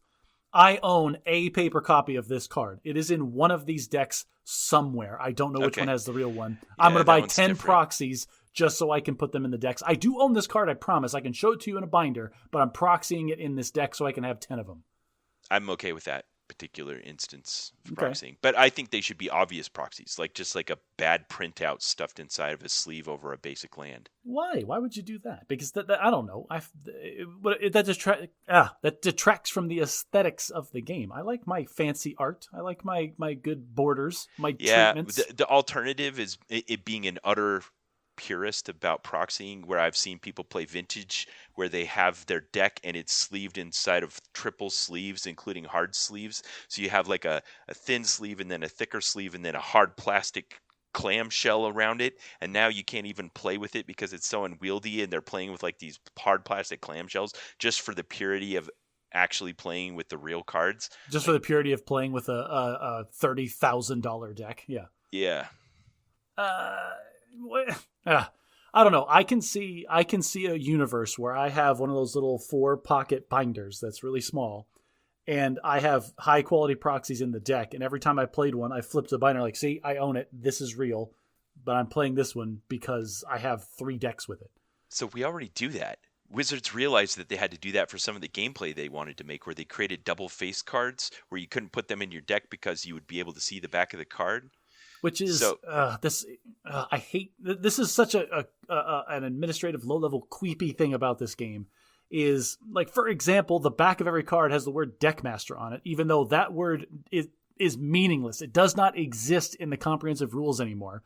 But the back of every card has to be identical since the beginning of time, because theoretically you can show up to a tournament with no sleeves, nothing covering the cards, and you have to have all the cards be completely indistinguishable from each other from the back side, or else you're giving away information and it's an unfair advantage to your opponent. But who in their right mind plays at a tournament without sleeves? Like, just provide sleeves. Yeah. I want to change the subject slightly. So you mentioned the latest set was called Murders at Karlov Manor. This is a top-down design where they decided they wanted to have a Magic set that had the flavor and feel of a party murder mystery game. And it's brilliant, Josh. Like, it's still the rules and game of Magic, but they just introduce a bunch of mechanics and flavor that is if you were a bunch of people that went to a mansion and the mistress of the mansion had been murdered and you're investigating the murder. And there's disguises and investigations and clues, and it's fantastic. Since I'm in Utah where my sons are, I took my 2 oldest sons, Michael Jarris, and we went to the pre-release and we played 3 rounds, and we went a combined 8-1 between the 3 of us. Wow. And it was great. It was so fun. Thanks for rubbing it in my face that I don't have a local game store anymore. Jerk. Here's the thing I want to say. This is unlike anything they've ever done before. It's still the game of Magic, but it was something completely interesting and new, and it's brilliant, and it's well executed, and it shows that this game has the best designers of any game out there still churning away, producing excellent content. And at the same time, they're tying it with one of Hasbro's other IP, which is Clue. And so now they're going to have like Magic flavored Clue, and there are Clue flavored Magic cards that are part of this set. And it's this weird corporate incestuous thing that, again, these sets are designed 2 years in advance. So I don't know if it's going to, the set itself is good because we have people that care about it, but is it going to get worse? We had layoffs. We love this. Like when the third Tom Holland Spider-Man movie was, and like the Green Goblin from the old trilogy showed up, and you're like, yes, like how we didn't believe that businesses could actually agree on these kinds of things and make it happen. We like it when it goes well. What I'm afraid of is if this is going to be encouragement for Hasbro, Big Daddy Hasbro, to come to Wizard and be like, oh, this went great. Let's do more of it. Let's have Monopoly Magic. Let's have Transformers Magic. Wait, that already happened. Like, I don't know, man. I love that you're speculating about these things that'll probably happen in the future so that we can come back to this episode and have an audio clip. One other thing that happened while I was playing Magic this last week is that I sat down across from someone that I was playing against, and he was kind of nervously shuffling his clues, and I said, what's the matter? And he says, you're my nemesis. Ooh, you have a nemesis? And I was so glad that I've reached the point in life where I'm good enough at Magic that I realized that I played this guy so many times I hadn't actually thought about it, that every time I played him I'd beaten him, and so he decided I was the guy that was his nemesis. And wait, you're in Utah. Did this happen in Utah? This happened in Louisiana. Oh, okay. I loved it. I loved it. It was such a beautiful moment. I love being someone's nemesis, Josh. That's you know what? Yeah, I take pleasure in being the bad guy too. I'm surprised he told you to your face, "You're my nemesis." Like I don't know. I would ask follow-up questions like, "Do you have a poster-sized photo of me with my eyes drawn out, dart or, like, holes in it, burned out?" Yeah, like, are you throwing darts at me at home? Like, you say nemesis. Let's put this on a scale of. It's when I'm building like, my chuckling. deck and I'm considering sideboard card choices. I'm thinking of you. Well, there's a scale of responses from chuckling and being like, "Oh, I'll try to go easy on you," all the way to getting a restraining order this second. Wow, your imagination boggles my mind sometimes. All right, Josh, you sent me a text and you said you wanted to talk for our main segment today about this idea of traditions that exist in our culture. I don't know if traditions is the right word. Maybe we'll settle on another word that have cultural inertia that aren't necessarily a good idea. Probably the stereotypical and best example is the fact that the United States is like one of 2 nations in the entire world that still uses the imperial system for measuring things instead of the metric system. Yeah, this is when I couched it to you. You did very much better verbiage than I did. I did the unkind version. It's like I said I wanted to talk about traditions that are still traditions, but we all agree are stupid. And why do we still do them? And why do we still do them? Imperial over metric is the first and prime example that comes to everybody's mind. Like I get it. I struggle with the metric system too. But guess what? The rest of the freaking world uses it. The military uses it. Like we just need to get over ourselves collectively, I guess, and just make the decision. Yeah, but there's so much cultural inertia, like you said, that it's never going to change. It can't. There's too many people that would scream and kick like, "I don't want to learn about meters," and they'll never change it. But for all the things that we say will never change, there's so many things that have. Okay. Like there were other countries that had said the same thing about the imperial measurement system, said it would never change, and that did. I mean, the thing that jumps to my mind is Australia used to have guns the same way America had guns. Great. And they decided that, no, you know what? No more guns. We're not doing that anymore. Or the state of Arizona used to have daylight savings time and it just said, nah, we're not going to do that anymore. Actually, I don't think we ever had. You don't think Arizona ever? Okay, find out because I want to know. You're saying they never did it in the first place as opposed to they had it and stopped? So Arizona is the 48th state that was formed. It was the last of the contiguous United States, and it was formed in like the 1900s. So it's very possible that they just never had daylight savings time in the first place. They just decided. All I'm seeing is that it doesn't. The Navajo Nation does, but oh no, actually you were correct. Okay, withdrawn. Wait, Arizona previously observed daylight savings time beginning in 1918, but made the permanent change to standard time in 1968. Okay. So you're right. We did. Good on Arizona. But what I'm saying is that all these things that we say can never be changed can. So let's look at some of them that I guess are, since this is our podcast and we get to decide what we talk about. Would you change to metric if we could? Would you be like, you know what? Let's just bite the bullet, join the rest of the world, and switch to metric? Yes, I would. Okay. What's the utility there? The utility, I guess, is just matching. Is just when I watch a TV show based on in another country, or that has anything to do with nautical, or has anything to do with flying, or has anything to do with science, I understand the units of measure that they're using. Or how about this crazy nonsense? When I'm in the kitchen, when's the last time you were in the kitchen and the measurements made no sense and nothing converts to anything? How many times, listeners, how many times have you been baking something and you had to look up how many cups are in a fluid ounce or vice versa? Fluid ounce, milliliters. That crap happens all the time. But tablespoons. If you ever see a recipe from Europe, everything is in like easily convertible units. Grams. Yes.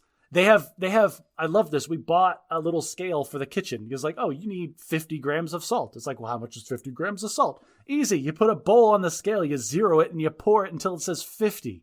Like, there's no ambiguity there. Yeah. I mean, there's reasons, but I saw this great comic. I think it was Archie, where he's like, well, we could never change the metric system. What would happen to the foot-long hot dog and the They could still6-inch. be the foot-long hot dog. Yeah. And then he goes up to the cashier and he says, "I'd like some 35 millimeter film, a liter of 2-liter bottle of soda." And yeah, I mean, Yeah, it exists. It is here. Oh, give me a liter of cola. I'm like, oh, wait, what's a liter? yeah. There was a spacecraft that crashed onto the surface of Mars. How many millions of dollars and millions of man-hours put into this thing? Because some conversion idiot, of units. a conversion of units, because the American scientists assumed one thing, the foreign scientists assumed another thing, the units didn't get converted, and instead of gently settling onto Mars' surface, it rocketed into the ground at some ludicrous speed. Yeah, obviously it's stupid that we're still using a measurement system that was about how far the king could walk, or how long it was from his elbow to his finger, or how long his thumb joint was. Like, whatever. Yeah, it's just a big thumb in our nose at Britain when we broke off from the colonies is what it was. It's stupid. At some point in the future, we will all have converted to the metric measurement system, and we'll look back at this as a stupid relic of the past. What is it going to take for it to actually happen? I don't know. I don't know why we haven't. I don't know why we can't. I'll tell you what the thing that's going to get some of these people over it. Like, there is a non-zero number of people on this country that if I told them, hey, if we switch to metric, your car now goes 180 kilometers an hour all the time, they're going to love that. Yeah, daylight savings time. We've complained about at length on this. There's reasons for these things to exist. No, daylight savings time is stupid. That was a wartime economy nonsense thing. But I hate daylight savings time. I hate that I have to think about daylight savings time because you are not in this state. Every single time we are on a text message and we're saying, oh, what time do we want to record? I have to Google, what time is it in Louisiana? What time is it in Utah? What time is it in freaking third world country that you're in? Yeah. Yes, every single time, because it changes too often. What would you say? So what do we resort to? I think that kind of answers this question. For what, daylight savings time? Nothing. No. When you and I are trying to communicate about this, and we say, look, we're going to record the podcast, what do we resort to? So when you were in Kuwait, we were constantly doing this. We say, oh, okay, so you want to record at, and I would say like 0900 me / like 1900 you, and like we didn't even say the name of the time zone because it didn't matter. But when we get in close proximity, what we tend to resort to is just an absolute value, 6 hours from now. That I don't like that because our messages aren't time-stamped well. That's the way they do it in China. Did you know this? In China, they don't have time zones, even though it's a massive country. They just say this is China time. Yes, Beijing time is time for all of China. Why is that a bad thing? Why do we need extra daylight in the day? Like in the summertime in Arizona, the sun doesn't go down until 8 p.m. Guess what? Okay. I don't care. So this gets at one of the questions I wanted to ask underlying this discussion is if we can, it's Chesterton's fence. If we can understand the reason that the thing exists, then we can deconstruct it. And for time zones, it was because there was a time where we didn't have the proliferation of electric light and freedom of travel, and it mattered what hours in the day that there were, but whether or not it was centered on. I don't. So time zones make sense because we base our awake cycle on the sun. Okay, fine, whatever. At the same time, when I was flying drones, everything that in my life was Zulu time. It was just right. You got to live in a world where you just decided everything based on the prime meridian. Yeah, and my watch had 2 time zones that like all watches do, and you hold the button and it switches to the other time zone. And I was constantly checking. Okay. So if it's this time here and I've got to be someplace this time Zulu, what time is that local? Like, when do I have to be awake, essentially? But how much easier would my life have been if we just all were on the prime meridian time all the time, forever? Like, it didn't matter. You would just adjust locally and realize, oh yeah, the sun comes up at 2. Who cares? Like, these numbers are just arbitrary ways for us to synchronize when we do things across distances in the first place. Why does it matter if the sun rises at 6 a.m. or midnight? It doesn't matter. And yet it does somehow, which is the reason why these things have cultural inertia. I mean... But that's the thing. It only matters because of cultural inertia. It only matters because you grow up thinking your entire life that the sun comes up about 6-ish. Like, if that wasn't an assumption from your childhood, you wouldn't care about it. Yeah, I don't know how we'll get over that. We'll start measuring in star date instead of Earth years. Exactly. Oh, and don't get okay. Hang on. You can't bring star dates into this. Star dates exist for a specific reason because they're traveling at past relativistic speeds, which alters the time that they perceive as passing from the time that the rest of the universe perceives as having passed. So star date is different. That's synchronizing perception of reality across multiple relativistic travel distance. But I think Star Trek is a good example of an examination by taking the problem that we have and transposing it onto a fictional universe. You can see some of the boundaries of the problem, and that is if you have a group of people that don't have a common reference but still need to reference something common. What do? You just pick something arbitrary, agree that that's what it is, and then everyone uses that. Okay. All right, I can get behind that one. Yes, we just need to pick Zulu time. Everybody, from now on, the Bad and Magic podcast will only ever reference times in Zulu time. Right. That is a promise that I have absolutely no way of enforcing, and I'm probably going to forget about. All right, so let's look at a different kind of one that you've brought up on the show in the past, and that is how over the course of a year of all of the holidays that we observe, some of them are absolute based on specific day of a month, and some of them are absolute based on their relation to our lives. Yeah, like Labor Day is famously always on a Monday. Right. Thanksgiving is famously the third Thursday in November, regardless of if it's the 19th or the 27th. But with the holiday specifically of Halloween, a lot of the cultural practice that we have represent the kind of things you would do on a Labor Day or a Thanksgiving, but it's arbitrary what day of the week it happens on because we've tied it to the 31st of October. Yeah, and you know what? The days that Halloween, or the years that Halloween is on a weekend, are so much better than the years that Halloween is on a Tuesday night. And I've got to get my kids from school, put them into a costume, and we only get to enjoy the cultural festivities for like 2 hours, and then it's all over. But if it's on a Saturday, man, I get to do Halloween all day.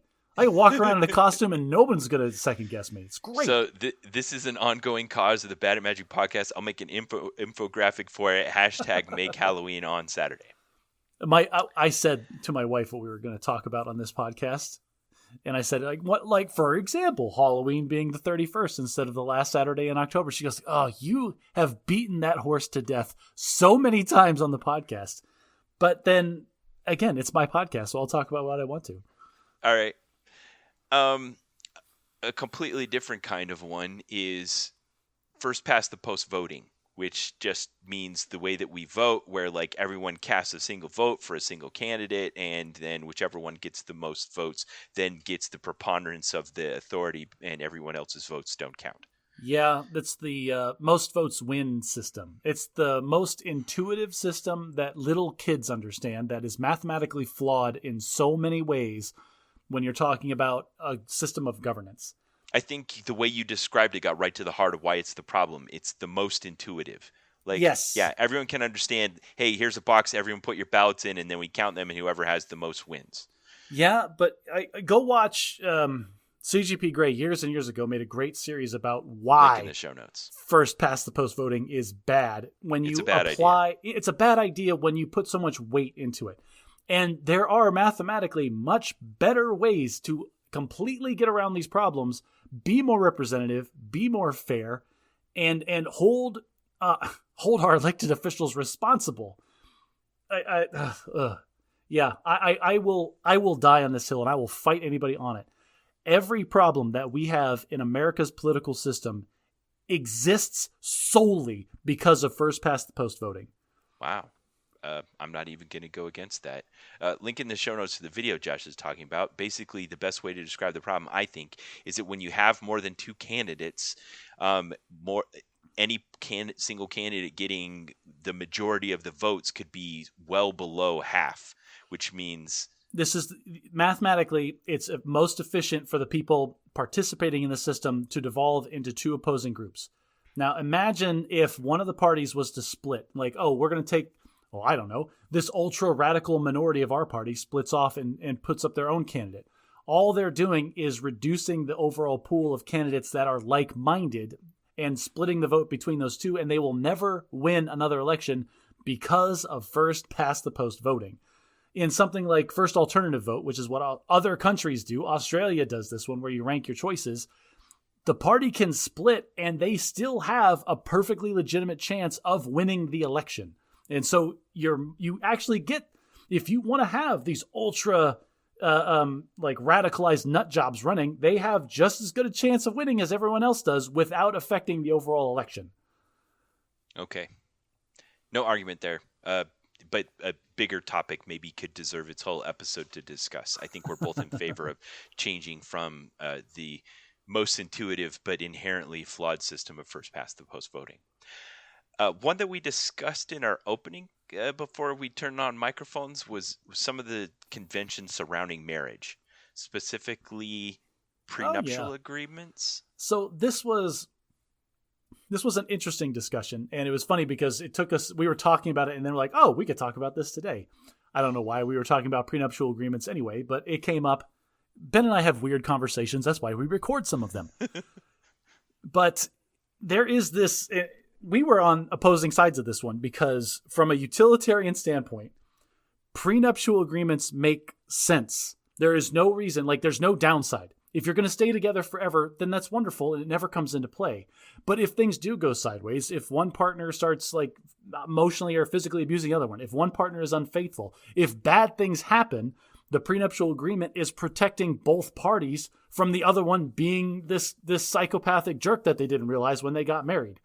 But there is so much cultural inertia against that. Even asking or proposing the question, it somehow gets tied to the emotional connection that you're displaying for the person.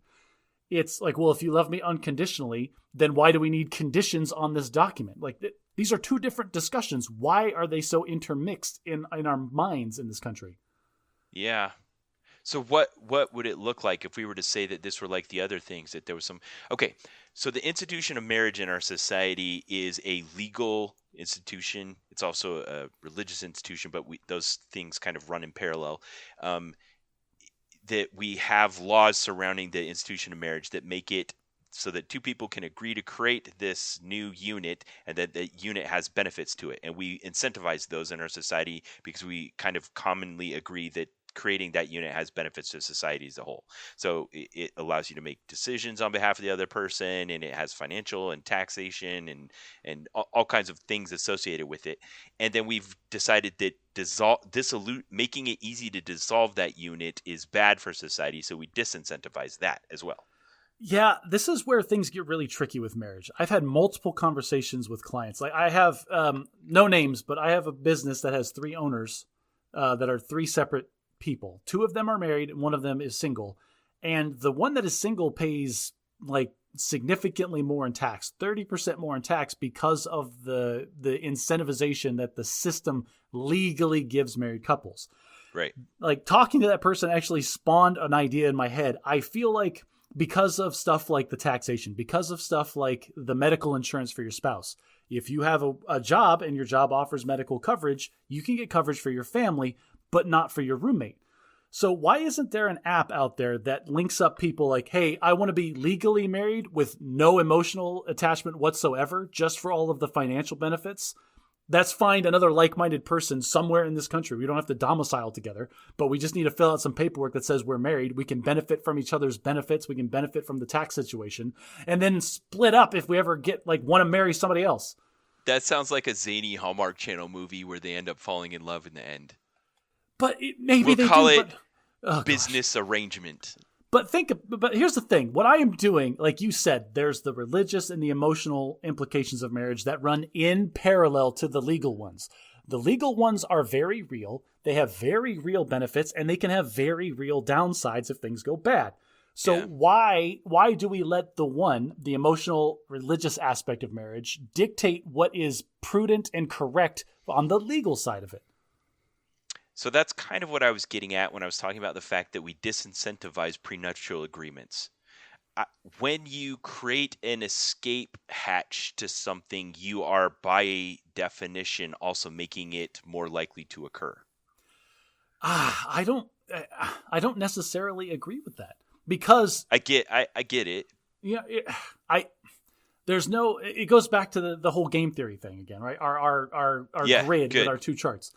Okay, so what are the two axes? One is that the person will continue to act in good faith throughout the relationship. Good relationship, bad relationship. And the other axis is I have a prenup, I don't have a prenup. Okay. All right, I do not have a prenup. It's a good relationship, no negative. I do not have a prenup. It's a bad relationship, huge negative. Depending on the state law that you live in, you could get completely screwed out of everything. I have a prenup. The relationship is good, no downside.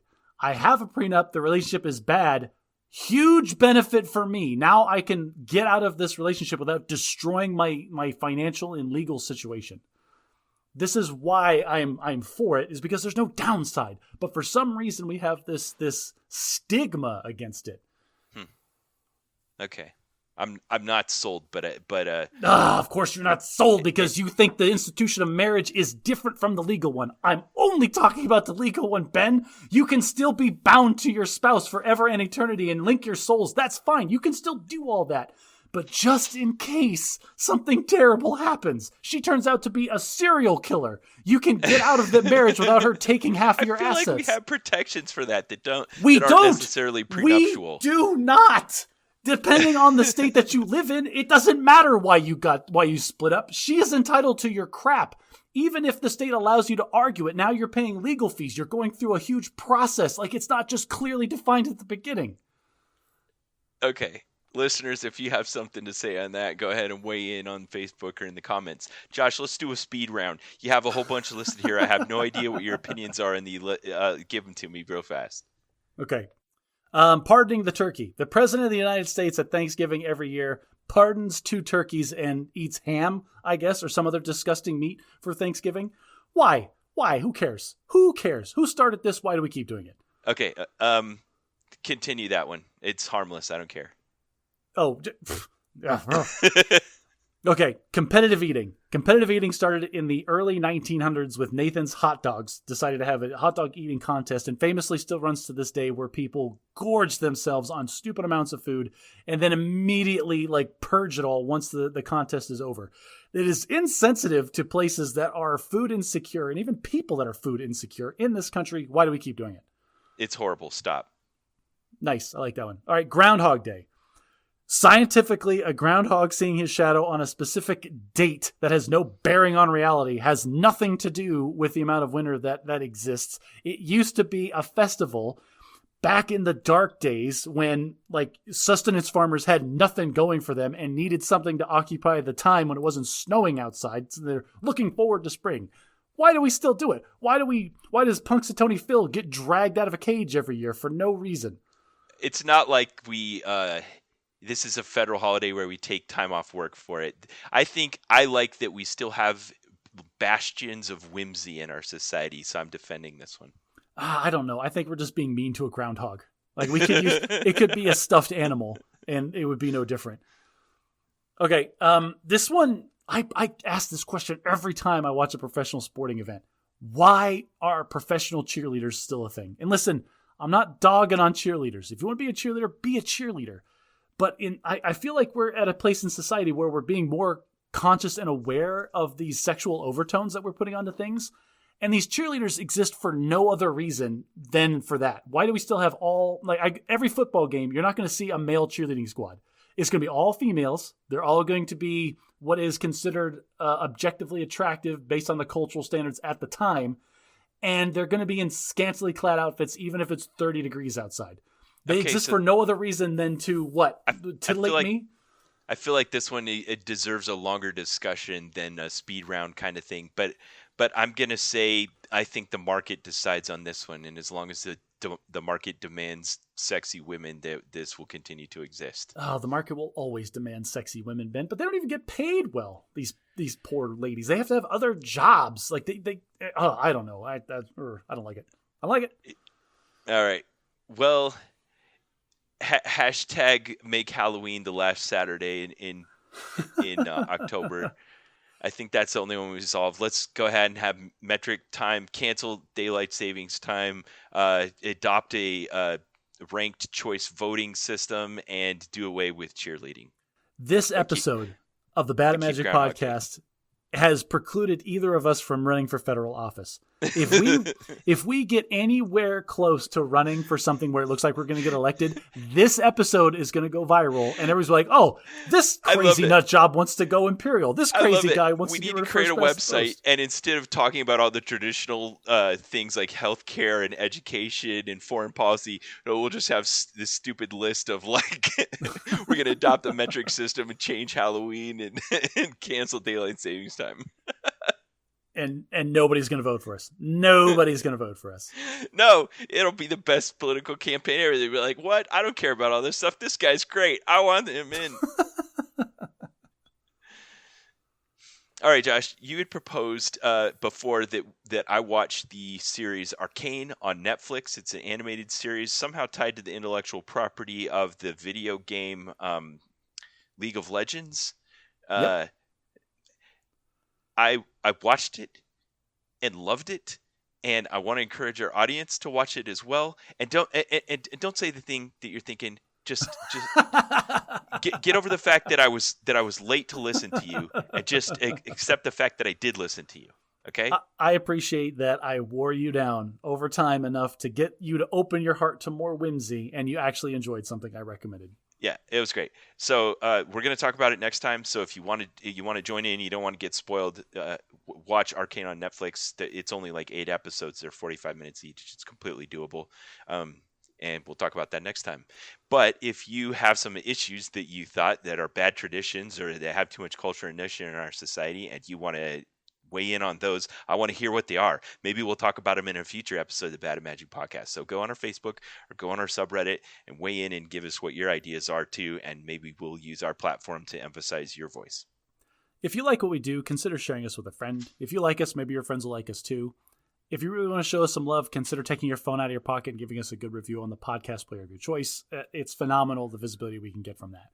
And if you want to continue to hear Ben's well-researched and well-spoken arguments against my just completely incoherent rants from now until the end of time, please consider becoming a patron on our Patreon page. And until next time, try to be a little less bad at magic.